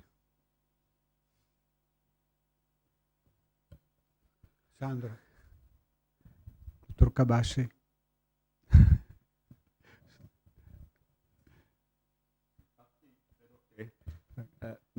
Ospedale di Venezia ancora, ma ci sono stati degli spunti interessanti, ma credo che proprio un episodio di quest'anno vi ha caratterizzato, e nel senso che avete ereditato, nel senso che quando la Regione Veneto, adesso non voglio fare polemica, perché però da osservatore esterno, ha cercato di declassarvi, cosa è successo? C'è stata una buona risposta della città. Questo significa che la storia ha confermato che il nostro ospedale, perché fa parte di un servizio, non sistema sanitario nazionale, è parte del DNA della popolazione. Infatti io generalmente mi confronto con gli altri paesi esteri e prima di tutto ci ammirano, perché è inutile qui, cioè questi sono dati non nostri, ma di agenzie internazionali che ci pongono sempre tra i primi tre posti come servizio sanitario di eccellenza. E una caratteristica è che il popolo italiano considera il nostro servizio sanitario qualcosa di scontato. Infatti ecco le pretese perché lo considerano qualcosa di proprio, pretestuoso, cosa che non esiste all'estero. Per esempio nel mondo anglosassone il considerare le istituzioni sanitarie è differente. Invece in Italia la popolazione, il paziente, lo considerano qualcosa di scontato, molte volte preteso, perché è un servizio sanitario che poi ha le sue origini proprio qui a Venezia. I provveditorati di sanità avevano creato una rete, cioè il primo servizio sanitario è nato qui a Venezia, grazie ai provveditorati di sanità, e c'era una rete con le parrocchie, dove le parrocchie segnalavano ai medici competenti, presenti, anche Acqua Pendente, un famoso professore universitario, veniva chiamato a visitare nei vari quartieri veneziani le cause di morte. Infatti se andate nell'archivio di Stato trovate decesso di Tizio e Caio, Acqua Pendente, il medico e quindi c'è un registro epidemiologico che serviva ai provveditorati di sanità a fare un po' di prevenzione. Quindi lo riconoscono anche alcuni storici inglesi. C'è lo stereotipo che il servizio sanitario moderno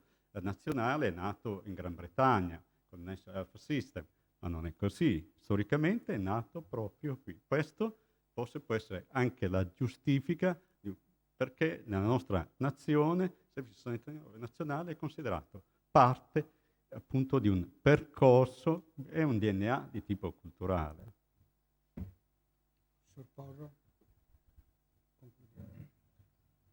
Io sottolineerei questa segnalazione e visione prospettica di un'attività storica che possa valorizzare le varie comunità che interagivano in Venezia. Noi vediamo che da parecchi anni i rapporti con la comunità ebraica sono improntati a una stima reciproca e valutazione del grande apporto dato all'attività ospedaliera in passato. Credo che affrontare il tema della comunità armena sia uno degli obiettivi storiografici che potrebbero impegnarci con grande soddisfazione nei prossimi anni. Le figure sono note, alcune sono note, ne abbiamo già accennate, di alcune altre si parlerà oggi, quindi non voglio togliere il lavoro agli altri relatori, ma tante sono le figure. Pensiamo a chi venne anche per pochi mesi, per un anno, 6 mesi, godendo dell'ospitalità della comunità armena e delle strutture scientifiche dei vari ospedali veneziani all'inizio del secolo. Penso a Ohannessian, che lavorò come freniatra, uso un termine d'epoca, ma si occupò anche di studi molto interessanti di psicologia della scrittura, siamo nel 1906. Ecco, tante sono le figure che meritano di essere tratte da un oblio storiografico, e non per velleità aneddotiche o rivendicazionistiche. Qui, in questa mattinata, questi discorsi sono stati alieni da questi due difetti, ma solo perché tutte queste figure sono per noi esempi sui quali riflettere, e riflettere anche sulla nostra condizione presente, sul futuro.